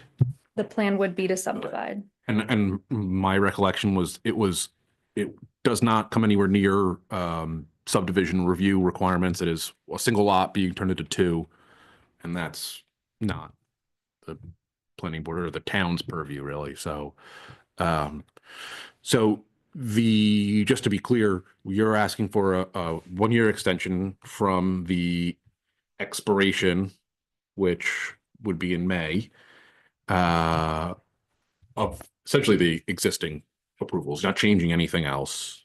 The changes that we were discussing that wouldn't change the project as far as the town's concerned. Correct. So I think that the town should, my recommendation is to grant the extension. Some of the other issues that you mentioned, where this is multifamily in the rural, where that was switched. The issues with that, I think, are more where the boundary lines are, because as you mentioned, this is going to be tied into sewer. I think a lot of it is just the moving and evolving comp plan and ordinances that just happen. I don't think that it's really specifically relevant to this project. I think it's a good project. So if we can. I don't see any reason why we can't just extend it. Yeah, I think there's no reason. I mean, it's up to you all if you want to. But. Anybody want to make a motion? I'll make a motion that we extend the conditional use permit and site plan approval for Ledgewood Court expansion to reflect the original submission. Somehow you wordsmith it so that it ties it back to the original, because we're not extending the latest one. We're extending the one prior to that. Was that a formal? I don't know that was a formal notice of decision. Yeah, I'm not sure it was. I don't think that I believe again, and I don't recall. I mean, I can pull them up, but I think that the last approvals were essentially like, the 55 plus restriction is kind of a non-issue for the town. I don't think it was included in the original approval, and the fact that you're not subdividing also not a real issue for the town. I think we requested a letter to include it in our main housing application because we were concerned they might have concerns, but I defer to you and the board on whether that was also a concern from the town. And didn't we, I thought we said essentially like, you're good, was what the letter said. What I recall. But. So, and there was no changes. So then I'll just make a motion that we extend that extension for another year. Okay. I have a second. I'll second. All those, and it should be second. Yeah. That's all those in favor. All those opposed. There you go. And Thank I you just so much. want to be clear, we're extending it from the expiration, which is going to be May, not from today. Right. And did you get the motion and second, who seconded it? Yes. You got that? I think it was Neil made the motion. John And seconded. And did. Sorry. I didn't, so I just wanted to make sure that. Okay, I think we're good. Thank you so much. I appreciate your support of the project. Well, Okay, for our next piece of work, we've got, The Vine Street. yeah, 0 Vine Street, Poland concept submission. Right now, we're actually in, I'm Carl, by the way. I'll introduce myself. I don't think anybody really knows me. My son just started to go to Lincoln. So I'm Carl Steen. And I have 2 partners, one of which is Jared Reitz, the builder who's Broadco Builder, has been in the area for quite a while, along with Greg Briggs, who has a few people who know him around here. He's been a long time member of the community. And so just like you guys, Greg Briggs. Oh, okay. Yeah, so he's been helping me again, the area. We're not developers, right? But I just listened. You just listen to that. Affordable housing. We all need housing, right? And so we're currently renting in town. And my in-laws live in Nobleboro. And so Jared and I he's been a builder, custom homes for a while. We've been trying to solve this housing problem, right? And so trying to figure out what it is. And we've been looking for housing in the area. We don't want a big home or anything. We just want something that's simple. My in-laws live in Nobleboro, and they're going to be eventually looking for a place that has 1 floor living, et cetera. So Jared and I have been trying to come up with a concept in an area we like Damariscotta. We really like it. And so the Polands are selling their property at 0 Vine Street. And we have a contract to build it because we think we have a pretty good plan to try to add some housing to the area that could benefit not only myself, but other people in the area. And so what we're basically doing is, it's not a formal, I've never applied to a planning board for anything. I'm a physician, but I'm trying, myself and Jared are trying to solve the problem that we have with housing, and affordable is one of them. The affordable is difficult though. You guys heard about trying to get funding. I've done significant investigations into that and talked to the Genesis Fund, et cetera. And it's challenging. I mean, it's a bear. And so we are potentially willing to help people build, but the affordable housing side of it, but we are not in a position to necessarily manage that whole conversation with the state currently. And so really what our application is to potentially build some additional housing in town that would be stacked flats. Looking at the land use code, we just sent a preliminary concept. The stuff that we sent to you guys was just purely preliminary. So we're trying to get an idea about what the town would like, what the city would like, as far as housing concepts. We know that the height restriction is 40 feet. We're gonna be under that. We know that the 10-unit thing, you guys it looked like it was 12 units, but we'll take 2 of the units on the bottom, we'll make them garages, because that's a very convenient thing. As far as the concept goes, we're trying hard, because everybody knows it's hard to build in this town. I mean, talking to Jared, it's hard to get a house or any type of building built for any type of reasonable cost now. And so we're trying to simplify the process. So every one of our units it's essentially 4 units in each floor, and all of them are exactly the same, aside from one of them has an additional bedroom. And so they will be all ADA. I have lived in it myself, and so 4 units in each one? it's gonna be 10 units in each one. Yeah, it's like 4 units a floor. 4 units in right? a floor, correct, aside from on the top 2 Said this floors. to You guys, right? Yeah, And so And there were double bedrooms, so, right? yeah, were they 2 3 bedrooms? bedrooms or 2 bedrooms? they were, again, the concept is the majority of them are 2 bedrooms. So on every floor, there's 3. Then just what you do, there's an area that's a lobby area, and then there's an elevator. And behind that, there's extra room. And so we added a bedroom to that. But essentially, what we have to do with this type of thing is there's nobody scrambling to build homes around here aside from a ton of money. They're custom home builders, right? I mean, you talk to people, they're just not. And so I agree, the affordable housing would be first. The problem is I don't have the bandwidth to go to the state and do it, and Jared doesn't have. We're trying to do is solve the problem of just getting housing in general. And so we think this is a nice site. We understand it's a little complex. Getting in and out of Vine Street is going to be an issue. We can get into that at a later date. This is an official application. Basically, what we're looking for today is to get the general feel of the board. You guys can decide whether or not the community will participate or not. I want to keep this as short as possible because don't want to waste your time. You guys have a lot of stuff going on this evening. So essentially, our thought is to go ahead and try to try to build these buildings the most efficiently possible so that we can actually get them up, because otherwise it's too cost inefficient. Like you can't afford to put them in. And so we think it's a very good location because it's very central town. People can walk. The plan would be to make all of them ADA, so they would have an elevator. Everything would be ADA accessible, meaning all the doorways meet ADA codes. They'll have handles on everything. So for the elderly, they'll all be available. Not that they necessarily all have to be elderly, but they will have all be available on that front. And again, we're just trying to solve a problem. But we're trying to gauge the general feel, and each of these units would be 10. The number of parking, I just did a preliminary thing on there. The number of parking would go down significantly because they'd be putting some of the parking would obviously be in the garages. So it'd be 6 per building, so we'd take 12 of those off, and the number of units would go down too. So the number of parking, exterior parking would be shown. We do understand that Vine Street is a bit of a challenge, but that's where it's zoned. I did contact, the marketplace, Mid-Coast, Coastal Marketplace, WS Development. Yeah. And Where Yellowfront was. correct, very big developer. Good to know. They said we wanted to contact them to see if they could work on a mixed use type of concept, right, for their area, to see, let us have access through there. Supposedly there was, in the past, there supposedly was a deed, there's an easement through there, but no, it's no longer currently there.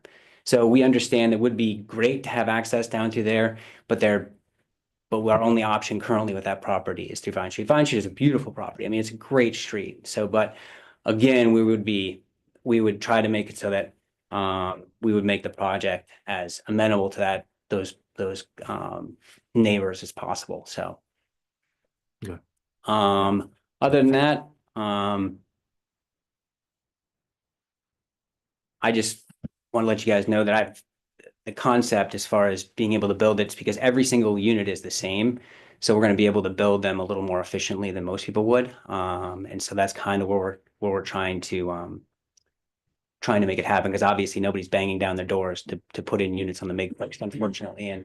And Jared's been nice enough to try to work with me because he has more than a business putting up custom homes all over the place. So again, neither of us need to do this, but we're interested in it. It's a thing. My wife wants to stay in town. Obviously, I have a son at Lincoln, and we would love to have a place that would be accessible, particularly for my in-laws too, who only have like a one bedroom on their, not one bedroom, they have one bathroom on their first place. Their place is great, but I could see how there could be a problem if somebody hurts their knees, hurts their back, can't get up the floor. Suddenly, okay, boom, okay, we have a location in town that is accessible, that they can actually walk downtown, walk to the grocery, walk to Coastal Marketplace, et cetera. So that's our thought. So I got a tentative plan via email from Michael. That's it right Yeah, there. the site plan.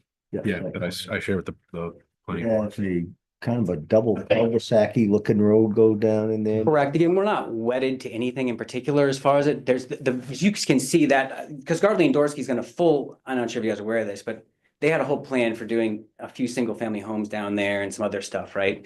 But the site is very restricted because it's got big corridors of utility easements that slice through it that really you can only have pavement on, right? So that property, given it's big, it has big swaths of areas you cannot build on. So you're proposing to build 2 buildings on there? That is correct. The issue. And you said the first floor, so there'd be 16 units in total between the 2 buildings? There would be 20 units. Again, as I said, there's the concept the issue we have is we want to stick with our footprint because people can say, oh yeah, we do this type of thing. In order to keep things efficient, we're going to take 2 units out of it and actually make them, because if we did affordable housing, so say somebody came to us, say that developer came to us and said, hey, you want to build it? We might be willing to build our building for affordable housing. We're completely amenable to that, assuming they can get us funding, right?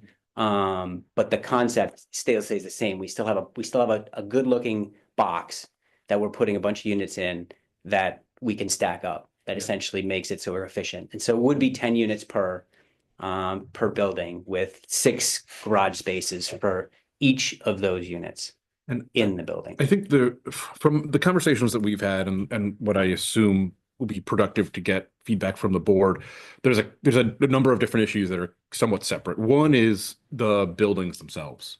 Because it sounds like that is not set in stone, but it's like, you're gonna build those buildings, that's what you're proposing. If it's not here, it could be somewhere else too. Correct. So I'd love to hear what the planning board thinks about the buildings themselves.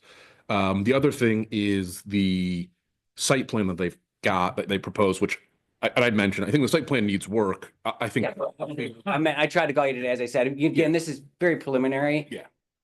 I tried to, you know what I mean, I tried to pencil stuff in as far as where we can put it, but it's difficult given those restrictions based on the easements. Yeah, and I mean, there's a ton of issues with the site. I mean, there's the grade. I think access from Vine Street is problematic. You know, and I appreciate that you reached out to, if it's still Jordan Bay Investment. No, it's what's called, it's WC there. Okay, well, the neighbors, I think that the site plan, I think the site plan, you know, is something that, if there's any thoughts or direction or guidance Correct. that you can provide also. And then I think the other thing is this general location, right? Is like, is this a good spot, this parcel? I mean, it is zoned, if the property owner wants to put housing there, the property owner, you know, was allowed to put housing there to some degree, assuming they meet all the other standards. But that's the three things that I see. Because one, I think that you're absolutely right about housing, and it's needed in town, especially housing that is affordable, or, you know, is attainable for people, not necessarily big A affordable subsidized housing, but just housing that people can afford to live in. And maybe this isn't the ideal site for it.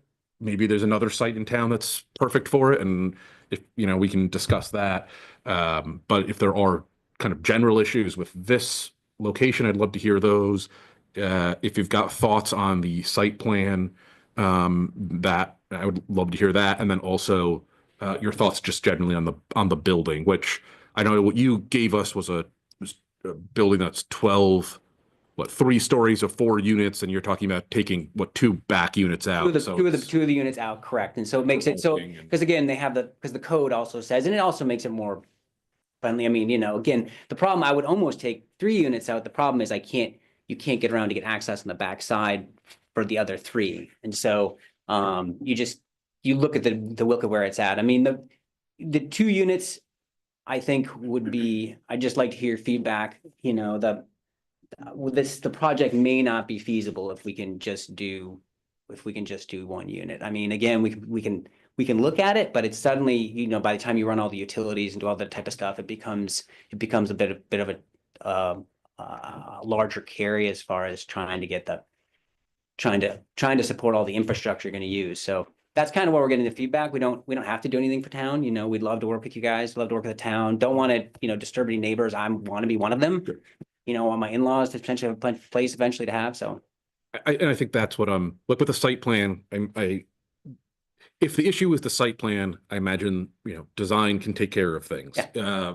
You know, I know access is probably a concern for a lot of people. Absolutely. And maybe and so all of those might be able to be, you know, finagled or whatever. But the big thing is that if they don't want this building in town, then, you know, Yeah, we're right, probably not your people, because this is how we're trying to solve the Yeah. problem, right? We're not gonna, you know, we want to make a good looking building. I want to live there.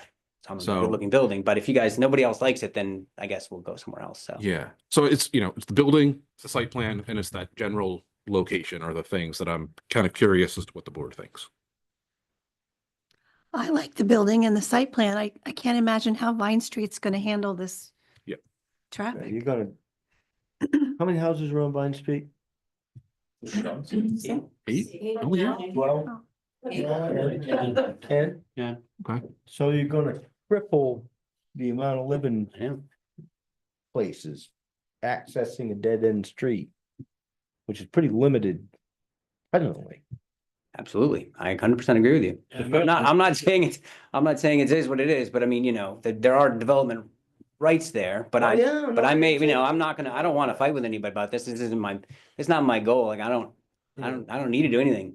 I can take my time and go elsewhere. And so, but again, somebody else is going to come in and maybe a little more committed to it. And so I think I want to be a member of the community there, which is kind of what I think we have to offer there. So, So obviously access from Vine Street, congestion and everything else is an issue. Assuming that access was found from some other area. The other option is, there's the Greg brought up the Historical Society, but again, it's, it's that we might be able to work with emergency vehicle on other things. I get that. So type of thing. I'd love to go through with Ghost Marketplace, but they said no. So nothing I can do. Private land. I'd love, it makes the most sense. And I offered to work with them on it as far as doing a mixed use development, which made a lot of sense to me, but they're a big dog and I'm a little small guy. But so assuming access was sorted out, other thoughts, concerns? One of those buildings would be right in here. Historical Society, I was right here. Be right in behind. Oh, yeah. I think one was be here. And One's gonna be right in let me here. see. Pull that up. No, that's not it. Surprisingly, the site, I'm not sure if you guys have been down there. I thought for sure it was gonna be all swamp, but surprisingly, the lot is not. It has some drainage issues that will have to be addressed coming down, but it actually sits, because Mid-Coast Marketplace has that nice tilt, leave your cart and let it go.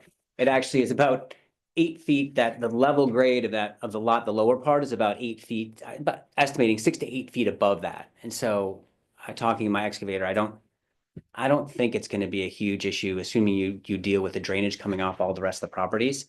Because that would be an issue of mine, right? When I looked at the property, I was like, is it going to be swampy? And that isn't as much. Coming off of Vine Street was another issue I had to address, because if we decide to do that, it's a decent grade down there. But my excavator said that, who's done this a long time, said it's very doable. And he said, it's a very pretty street and anybody would be lucky to live on it. So. Yeah, that's the Yeah. issue. I would assume the traffic thing would be somewhat solved by a traffic engineer, if that's I don't know who. But, looked at. And if there might be an opportunity to put some shared parking, because a lot of people at Vine Street seem to park on the street, which is fine. But there might be an opportunity, I'm not saying, I'm just spitballing here. There might be an opportunity somewhere at the top to put some extra parking up there that would ameliorate the thing at again, I'm not gonna go like $5 zillion to spend, do fancy something, but a few parking spots, people could have it, given it's not as close as would potentially be, but we might be able to add some more parking on the way down there that would help with other people up there if they had overflow parking, say friends came for a party or something. Just yeah. And that's the other thing I'm wondering. I know I assume most everybody here is here for this. Oh, yes. And I'm just wondering what other, not that the town can be like, how are you gonna sweeten the deal for the town or for residents, but if there are, if there's like parking or open space or things like that might, I'd be curious what. Yeah, as I said, as far as open space goes, in general, if the lot was bigger, I'm a huge fan of. That's why I want to put as many units on a small point as possible, keeping all the rest of it as nice as possible. If you've seen my property, any of my properties, Jared can attest to this. I don't do things in a slap ass fashion. So generally it looks good because I like things that look good. My wife's chagrin sometimes. But again, I was thinking just hypothetically that you could address some of the parking issues by doing that. We could end up putting some type of a speed bump or some type of speed arrestor, or maybe a little island or something that would stop people from going fast. I don't think they would ever be going fast, but if that's a potential issue, that could be something. As far as green space goes, again, I think everybody who would be living in these places would want tons of green space. I don't think that I can look at it. We might be able to, as I said, put a path. My thought would be to put a path down alongside the road so people will be able to access it, maybe go from there down through ours. And again, it'd be too bad they couldn't go to Coastal Marketplace. It would have been a slam dunk if the Coastal Marketplace would have been willing to work with us. And I didn't just say, hey, I want an easement. I said, hey, do you guys want to work on a mixed use type of thing? Because that's what everybody wants now, right? Is they want housing and commercial and retail. Yeah. They didn't want it, so. Do you want to invite the public in on this, Mike? I feel like Want to entertain that's some? up to you. Yeah, I think they're here, as Wilder said, they came up to this. We only have an hour left before We're literally gonna do the same thing that we did before, I okay? think if- I'm it's assuming good to some hear of what you they have to folks say. would like to talk. Right? So we'll give you a couple of minutes, and if you want to speak, Again, come yeah, up, that's what sit we need down. feedback on is again, Yeah. again, we don't need to do anything. The town, as I said, but there are there is dedicated housing there. So you guys understand, somebody's gonna build something there. So somebody if is we don't gonna buy build it, something. somebody's gonna buy some, build it Yeah. there. It may not be us, Right. because it has an existing plan that's been approved at some point, Yes, it as I does. understand it. I think it was for. 13 time units. ago. Yeah. I mean, It's a while ago. that permit's out of date at this point. I Correct, don't think absolutely. And we may be amenable to checking down to one building. We just have to look at the numbers on Sure. that. And so I guess we want the feedback would be, but again, it may not pencil out for us to do that. And we may go back and you may be having 13 units or whatever it's gonna be, so. Well, let's hear what these folks have to say. Yeah. And just to be clear, there's no application. Nothing's been submitted. This is just concept at the moment. Yeah. So. My name's Keith Warren. I'm a resident of Vine Street, a direct abutter to this property at the end of Vine Street. Adding, 20 to 30, 40 vehicles coming up and down that street, as we've talked about, is just preposterous. That would be impossible. But also consider the light at the end of the road. That intersection is very odd, and even now, it's difficult to get in and out of that intersection. I don't know if like Maine DOT would have to sign off on that or would even sign off on the safety of that, 50 cars trying to get out into that weird three-way intersection. And then the other thing I wanted to point out was the fit of this style in the neighborhood. We're talking Vine Street is homes that are 150 plus years old. I know the coastal marketplace is a 70s or 80s development, but we're talking about these buildings and how does that really fit into this neighborhood of houses that are fairly old. And it seems like these towering buildings don't really work in the area, though I do agree housing is needed and it's a great location for people. I just don't know if it really fits well with the existing area. Thank you. Anybody else? Yep, come forward, state your name. Hi. We're trying to pick you up on that mic, so. Okay, it's close to it. I'm Kate Mahan Castelline. I live at 22 Vine Street. Been there about 10 years. I just want to say you're talking about adding 20 units, but we need to think about trips in and out on Vine Street. So in my estimation, that'd probably be like 100, maybe. I don't know. My kids learned to ride their bike on that dead end street. Some of my community members, kids, it's one of the last places I think in Damariscotta where kids can put hockey things out and play in the street. It would severely impact the way of life where we live. That town was incorporated in 1848. My house was built in 1847. So I don't really think, as Keith was saying, that those buildings fit with the tenor and tone of our community. And again, I would like to reiterate, just today I was trying to get out, take a left-hand turn onto Church Street and then onto Main Street. And for some reason, there was like some big truck was parked there and it was a mess. People were trying to come out of Bath. You got to remember, you're coming down Church Street, coming out of Bath Savings, coming up Main Street, coming out of Bristol Road, and coming up the hill. It is a mess at the end of Vine Street already. I understand that somebody, you got a right to build on your property, but I don't know if it's 20 units. I guess that's all I got to say. Thank you for your time, guys. All right, moving up. Usually I'm a little stiff. Martha Lynch, 19 Vine Street. I was surprised, we've owned that building for 50 years. So it's an office, it's a law office, my husband's law office. And over the years, I've seen a lot of traffic, daytime traffic. I can't tell you the number of times people think in the past a shortcut to the yellow front. And they just race down there and they stop. Keith's little boy used to get out his bike and go up and down the street. And I had to put a sign on the back door saying to the employees, caution, watch out for Taylor. It's turning right is a problem off of Vine Street. I don't know if any of you have done it, but I can't tell you the number of times I've done it and somebody's coming down the street and I have to stop and back up. I'd love to talk to the engineer that designed that curve, because it's just wrong. It's just wrong. Appreciate and very appreciate the housing concern. I think that's something that we all have, and it sounds like a great idea. But in my opinion, not in this place. So, thank you. Anybody else? All right. Yeah, this is Alyssa Wolfson and Steve Kress. Can you hear us? Can hear you.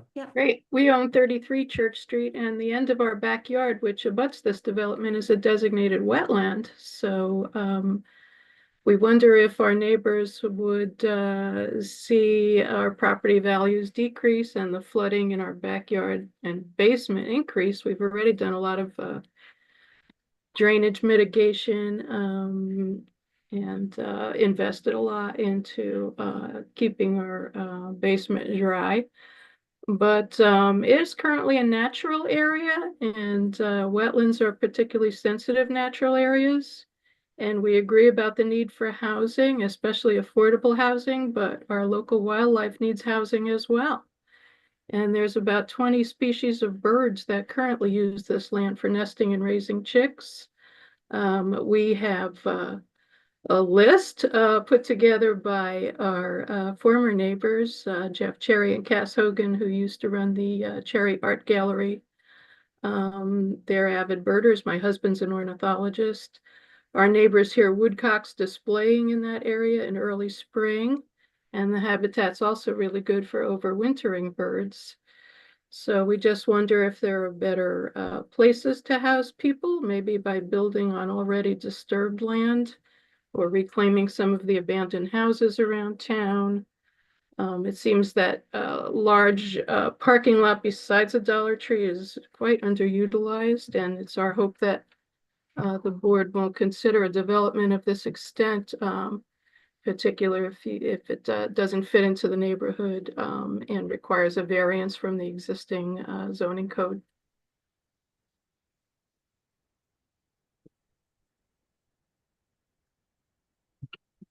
My name's Bambi Jones, and I recently purchased 20 Vine Street.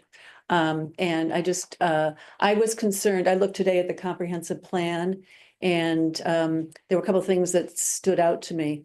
One is that there's wetlands in there, definitely. And I think a site visit would be appropriate, whenever the time comes for that. I mean, you say that it's not that wet? I don't know. I hear it's wet. As I said, I've walked it, so. Yeah. Very recently. Yeah, and I'm not positive about this, but the wetlands that you're supposed to be set back 250 feet, I think I read that in the comprehensive plan. Yeah, it depends on the wetland. On the but it's- wetlands, right, so I mean, it might be the DEP should be also involved in this to say whether it's that kind of wetland that has to be set back. And then the other thing I noticed in the comprehensive plan was and I see that it's a huge volume, but I came upon a map that showed it included this area, and it was talking about future uses, but it had it designated as conservation area. That the end of Vine Street over to the parking lot of the coastal marketplace is, maybe it's just the idea of what the town wants to do with it, but that's what I'd say we should do with it. So I totally appreciate also the housing. I know it's a huge need, but I think a site plan to look at the wetlands would be appropriate. Thanks. Anybody else? So, I just want to say, I think you can kind of all appreciate how difficult it is to balance clearly we need housing. Where does it go? It's always gonna be next to somebody. And I'm not saying that this is necessarily where it has to go. But I think that hopefully as we have more of these conversations and consider this and other projects, that it's, understand, if everybody says not, right next to them, then we don't have no housing anywhere. There's never going to be a perfect project. And so I'm hopefully, we can balance all of this. And if there's something that works here that's amenable to the neighborhood, great. If this ends up being conservation land, great. Yeah, I saw that same thing too. It was on designated conservation. I didn't see two. But actually it is C2, so it's commercial. So whether or not I do anything with it, somebody else does something with it, because they're gonna sell it. The town wants to Yeah. buy it, I suppose that's one of the things. Yeah, They can consider. that's what would I happen. would like to add just a little caveat before you get going on. It sounds to me like that you guys have enough significant concerns. It would be still a dead end street. Unless I was able to get it through. So that the dead end street wouldn't be would continue on. And I think I would actually agree with them that the amount of traffic on there on Vine Street would be significant. So I think if we make it work, I think we would have to make it work with one building. And so, but again, it's not the building everybody wants. I'd love to build an old warehouse, but you have $10 million to spare. I mean, it's just the cost of building is just very, very high. And so again, we're just trying to get something that looks as good as we can, but I get it, right? So that's what I guess I'd readjust for the planning board to consider would be, and that would be well within what is actually reduced would be a 10-unit building on this site. So Yeah. What would be acceptable for a building to be built? I mean, without spinning our wheels trying to come up with designs that would work for everybody, is there any suggestion that would work? I can't say specifically. It sounds like the biggest concern was circulation and access, I think was so. I heard concerns about scale and just even if it wasn't accessed via Vine Street, it sounds like some people might still not love having the 10 or 20 units there, or that size of a building. On the flip side, I think the planning board does a pretty good job of understanding that the ordinance, what's in the ordinance is the rule. And if the ordinance says that you are not allowed to do something, you're not allowed to do it. And if the ordinance says you're allowed to do something, you're allowed to do it. That said, we just adopted a new comprehensive plan. There's lots more to build on that. We got to update our zoning now. I'm hoping that all of you will be involved in that, because that's exactly what we talk about. And yes, these wetlands were discussed as possibly being conserved and of high value. It also is in the heart of like the growth area and like the heart of the growth area. So those two things maybe conflict a little bit, but those are the conversations we want to have, is figure out, what we as a community can stomach. And, we need housing. Where does it go? Where does it hurt the least? But I hear all of what you're saying. So As a custom builder, you can't build a house big grade for less than $450 a square foot. The only way to do any sort of housing that is affordable is putting it in one structure and simplifying the building process. 13 single family homes, you can't pencil the numbers. yeah, they would be unaffordable. Every single one you figure we put those out if we did 13 single family homes, even smaller ones, it'd be 650. 650 to 700 750 a piece. Yeah. That's base. And That's puts it out. yeah, no, I think I understand that. I think this is why I say it's tough. There's a balance here of adding housing and not destroying people's neighborhoods, or I'm selling. Yeah, absolutely. Yeah, no, if the town decides, the board decides they don't want us here, we don't want to be, as I said, but somebody gonna buy that property that's for sale. And gonna theoretically put 13 or try to put 13 units. So this was our version of what we wanted to do and what would be feasible. Otherwise, you can also get McMansions down there, which is the version of what people could do. Probably not the best place for it. Or they could do small homes, but even small homes, the cost is gonna be high. And if you do affordable, great, but you have to go, you heard this lady, round of funding. Good luck with that one. I mean, and we would love to build affordable housing for the town. The problem is somebody else is gonna have to work with a housing trust, and we'd be happy to build these units for other people. The problem is it's getting the funding. So, for the affordable side of it. So. Yeah. Can I ask a question?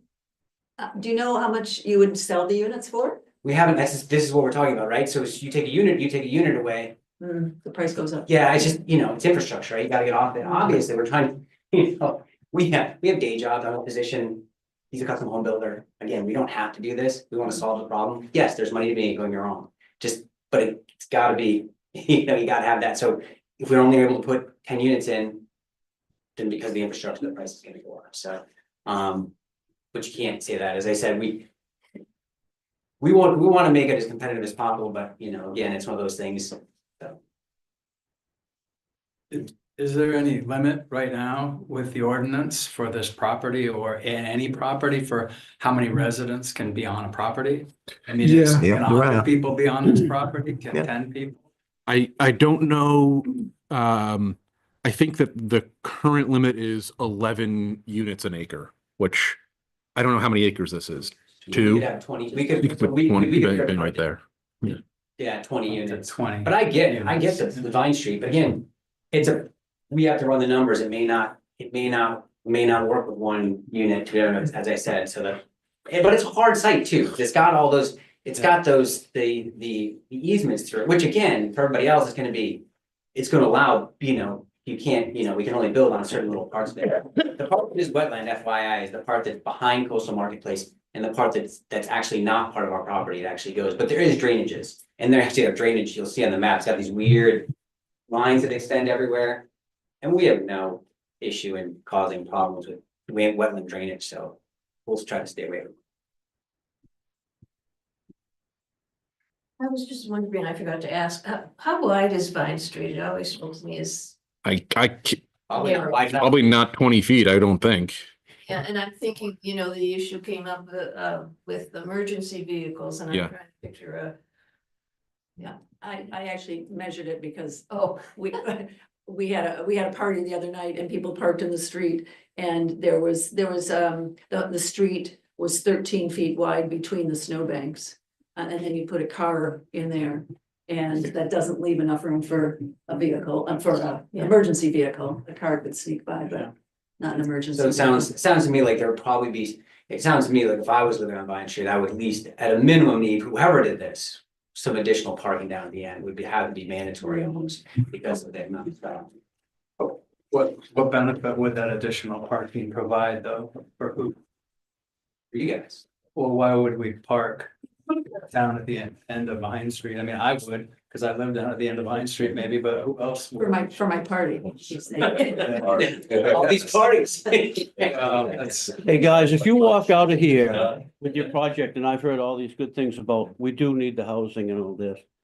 If that was a brand new subdivision, your entrance road would be twice as wide as Vine Street. Yeah, that's true. Absolutely. They I certainly grew would up be. across the street on Route 1, and I had a friend that lived there. I worked, I it's came about to his that. house. And would it's very say- narrow, and if you get your vehicles parked outside on the road, you do have to stop and let somebody else go by before you get down the road. I just want you to leave with that, and I understand all your reasons to be here. Project. It's very narrow.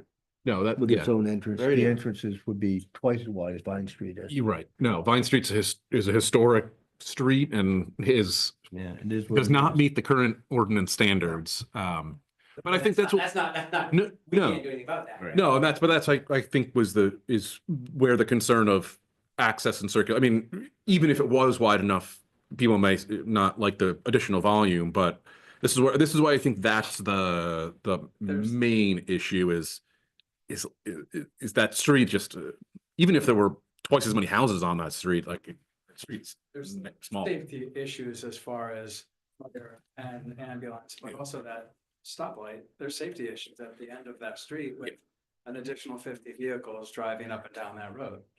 Yeah. Or 10 vehicles even, it's a safety issue with Yeah. getting in and out of that end of Vine Street. It's a challenge now. Yeah, but I think Vine Street the access via Vine Street is that's the tough nut there. For me, as far as what I see, It but was approved for 13 units. 20, I'm like, then it designated as non-issue. My thing is that, again, fine, we won't do it, whatever. So, but then somebody else is gonna come there and do the same thing over again. Yeah. I'm like, I'm gonna put a guess out there that W will buy it, and then, as I said, I don't know, we'll see. I don't know. Who is WC Development? Is there a person behind it? That's Coastal Marketplace. Do you have a name? They're huge developer. That was his Oh, first, they're- that was his first, and he's a multi-million. I didn't realize it was his first building. Was that one Damariscotta. But if he buys it, then he can access it from Coastal Marketplace. Possibly, I don't know, as I said, but you know. Yeah. And I mean, kind of to your point, the planning board can't just tell somebody, no, you're not allowed to do that because we don't like it, right? There's limits. Like someone comes along and says, we want to build something. If it meets the ordinance, we can't really tell them no, or we can, and then we get sued. But, you know, basically they get what they want anyway. So that's why I say this conversation, we should make sure, you know, we try to, I'm trying to get balance here, and not always easy. So what is we need to decide, as I said, for a 10 unit building there, so it'd be 10 additional families living down at the end on a dead end road. How many cars do you think the 10 additional families would be? Given the type of thing, it'll be, my guess is in this community, it's gonna be people who have moved out of their farmhouses. So my guess it'll be one family. How many people do you know? I mean, most of those people will have one car, but maybe a car and a half. I thought you said earlier it was gonna be for families. Average. Yeah. So as I said, they're gonna, because ADA, they're gonna have people moving. This is just purely a guess, but it's based on demographic. And so then if you put the garages on there, they'll give people the ability to actually charge their electric vehicles. So just a guess, it's probably gonna be people moving out of their farm or somewhere on the ocean to somewhere that's more livable. Because it's a one floor living essentially, so. So how many cars is that? 15 to 20 would be 1.5. I'm just guessing, because you'll have some that'll have one, and you'll have some that'll have two, averaging out to 1.5. So that's basically already there. Right, so you figure 2 cars, 2 trips, about 40 trips a day. Just getting back and forth. Just getting back and forth, 13. Yeah. Does the fire department or the, you know, ambulance or anybody, do they have a review of this kind of thing? Or Fire Maine department DOT, would they review this type of a thing to look at it? The fire department does. Yeah, but they would really only be looking at like within the development. Because the fire department, if they jump and say, oh, 13 feet, that's a really narrow road. They would say, well, then the town needs to widen the road. Yeah. Right, that would be so they would say, can we get, you know, assuming we get to their entrance through the public right of way, can our fire truck navigate in there? And that would be the standard that the developer would have to build to. Right. But as far as, you know, I don't think the town has a huge appetite for taking people's property. Just my guess. But I don't know how wide the right of way actually is. I'm sure it's wider than 13 feet. It also may just be undocumented, and we don't know. So that's a tough question to answer. Would DOT have to get involved for that intersection at the end? I Traffic study or anything? I doubt it. At least not a project of this scale. It's possible, and I will say that intersection is crazy. I don't think anybody would ever design that intersection now. So the fact that it exists is, you know, is tough. But I don't know if they would get involved for a project of this scale, because it's not directly onto their road. Right. Do they ever come by invitation? DOT? Yeah. Fire department? The fire department, sure, they'll be there, and we always want to know police, fire. DOT may just say, usually they're like, that's not our jurisdiction, or that's not our purview. We don't want to get involved. They've got plenty of other things they worry about. So One last item I want to throw out there is the information booth. Love the facility and its use, and I'm a big fan of the information booth, but you know, periodically there's events there, Chamber of Commerce, and there's, you know, 10 vehicles and parked out onto the street because of the parking lot's full. So there's a lot of activity there now with the information booth and the Chamber of Commerce there that adds to this problem potentially. So of the Congestion. The congestion on Vine The Street. congestion, right, it's another increase that we've seen recently, but again, I'm a fan of the building and that it's there, it's a good communal space, you know, great for our community, but it does add to congestion. So you bring up a good point, Keith, because lots of times people heading into town look at the light and they go through the Oh, right away, through the Information Bureau, get onto Vine Street, turn, you know. yeah. I can see how can't it's tell an you the issue. number of times I've seen it. It is built now, otherwise I would. Fair. All right, well, we've listened to plenty of complaints, thoughts and things like that. Do we have any other things that we could give them any direction Yeah, towards we appreciate. what they can do or can't do? Which is why they're here. On a 10-unit seems to be more feasible on Vine Street, so.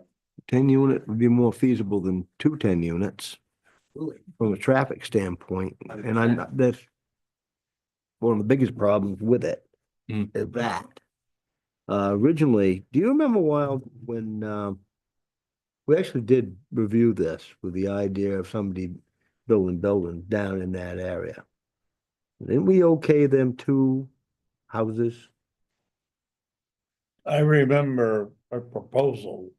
There was a proposal, yeah, that's what I'm I talking don't about. remember the real detail. They gave, Gartley and Dorsey came with a plan and it had like 13 little houses, small little houses. I don't remember that. We never did No. anything like that. No, we never They did gave anything me, I like don't know if that. that was what was approved. That never came up. Maybe, in front maybe of it us. was just developed, not approved. I don't know, but I do remember some talk about a couple of different buildings being put down Yeah. in there. And they may have been duplexes. There might right. have been 2 duplexes, I think but it wasn't any more than that. But at this point, one, I think it was. they must be One expired. Really small one we're talking about. I know Yeah, that. oh, way smaller. Okay. Can somebody So- clarify what the regulations are surrounding building on a wetland or near a wetland, or is there a buffer zone? Yeah, there's, it depends on the wetland, this is a weird one, because sometimes it gets tidal inundation, but I think generally it's fresh water. So freshwater wetlands, if they're more than 10 acres, then they fall under, the town's shoreland zoning ordinance. If this, and I don't know exactly where where the head of tide would be on this. I don't think it crosses Route 1 into this area unless there's a storm surge. So I don't think that it's going to qualify for shoreland zoning that way. So assuming that it doesn't, it's not of a sufficient size or title, then, and I'm kind of using broad strokes here, but then it's not really protected. It doesn't show up on our shoreline zoning map. The issue would be if you're disturbing more than an acre, then the state gets involved. Doesn't mean you can't fill them in, just they have their own standards and regulations. So Like, what was the 250 that I saw in the? so the 250 is shoreland, anything within 250 feet of a coastal wetland, which is anything that's tidal water, or a Size. 10-acre freshwater wetland or things like that. That's how far shoreland zoning extends. It's all in the ordinances. Yeah, but that isn't necessarily setbacks, because the setbacks are 75, 25, 100 feet. Yeah, they all change. So, Few words about the role that the comprehensive plan plays in your thinking. so the comprehensive plan, I will try to be as brief as I can. The comprehensive plan is it's an aspirational document, and what it really does is lay out the community's vision. At least that's the intention. And that is then supposed to inform the town's ordinances. So the current ordinances should be generally largely based off of the last comprehensive plan, which was in 2014. When we go to update them, which is a recommendation of this comprehensive plan, they should largely align with the recently adopted comprehensive plan. If one wanted a sense of the town, is there anything better than the comprehensive plan for the sense of, as opposed to what's allowed and what's not allowed? The comprehensive plan is not regulatory. Yeah. So it doesn't, if the comprehensive plan says you can or you can't, or it doesn't say you can or you can't, it might say you should or you shouldn't. The question was the sense. So yeah, ideally, ideally, other than going and talking to people. If I can just speak, I was on the comprehensive plan committee along with some other folks in the room. And I can tell you, if you want an education about the town and you want to learn about the town from every single perspective you can imagine, from conservation to housing, to the economy, to population, to demographics, to with natural resources, to, I mean, the list goes on. There's like 13 at least required analysis areas. Chapters, yeah. Chapters. I mean, the current comprehensive plan, if you're not doing anything this weekend, it's about 300 pages. Oh. And it's and honestly, it actually is some great reading, because you want to go deep on the town. I would say, oh, and you do get a sense of the community. Is there a copy online? Yeah, there is. yeah, absolutely. And the other thing just listening to the housing discussion, housing was probably the biggest issue that came out of the plan. One of two or three big issues. Yeah. And the idea of housing and density in the downtown area where you can have walking is huge. And so there is this issue of where there's water and sewer, where you can probably build up a little bit more. There's something to be said about that. It doesn't mean that this is the right area, but I can tell you, if you draw a circle, this is within that circle of where you want to build up housing. You just do, because you want to be able to walk to the downtown. You want to be able to not use cars. You want to, it promotes a healthy lifestyle. So there's a lot of reasons to think about housing in that village area. Right. A lot of the reasons why I assume a lot of you like to live there, what makes it good for having housing. But absolutely. But having said that, when I saw this plan and somebody gave me a heads up to look at it, I can tell you that corner of Vine Street, that's a problem. And so somehow you have to crack that nut. Somehow, and whether it's another access over onto Chapman or I don't know what the right answer would be. But As I said, I think the only other reasonable option is to go there. The Historical Society does have a piece of property that goes out on. Onto the corner of Chapman and Yeah, over there, but it's too residential, right? So but it's their house, it's, it's the Historical Society, and I can't do anything about it. I'd love to do a mixed use development with WC Development down there, and to do all the people down there and have because that would be a great place. Mixed use is what everybody wants, to live, but I have no control over that, so. Yeah. Right, yeah. So anyways.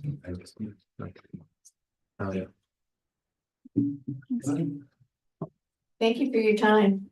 Thanks, guys. It's a lot of Feedback. work. Now, Anybody else, last little parting words or no? can we get back to him? yeah, I guess I mean, it's really not a great spot to be putting structures like that in through the traffic, the intersection at the end of the road, really isn't. But your thoughts? I said my piece, it's a very narrow road. There's I've built a lot of places and I've seen a lot of roads new into developments, and it's good because we make them wide. Mhm. And that is extremely narrow. And then you get people that's gonna park on the street. You also got that crappy intersection at the end of it. I'm not down on the project, I was It's the building access. like I used to, I don't know if that would be my first choice. But Could Coastal Marketplace be approached again? Maybe the town could Yeah. sweeten the deal or something yeah, or just talk with them. Yeah, that's to keep away like from Vine? regardless of the outcome here, I'd like to have a conversation with you and about housing generally in town, because someone who's willing to build it. Came forward, I mean, Yeah. that's the ideal. Absolutely. Yeah. 100% agree. I agree with you 100%. We knew that from day one. Supposedly there was an easement there at Mhm. some point, but who let that lapse? Was not really thinking. It's sad that it did. If that's I know, the mixed case. use, Could be a everybody limited wants. easement. That being said, if I were to do it, I would want to put at least a walking path up the Vine Street, because Vine Street's a beautiful street, so. I agree with you on all the above. If, too bad that can't be explored better, because it's a good project for that side to come into. No question. Right. Well, Put it at the registry. let's talk further and Absolutely. Thanks, guys. Thank Appreciate you it. so much. Thank you. You can ask him. Thank you. You got any homework, Mike? I do not. I got nothing else. No, I'll leave it there. I guess maybe want to entertain a motion? Oh, is that- Let's adjourn. I make a motion to adjourn. Do I have a second? I think Todd, can you step out?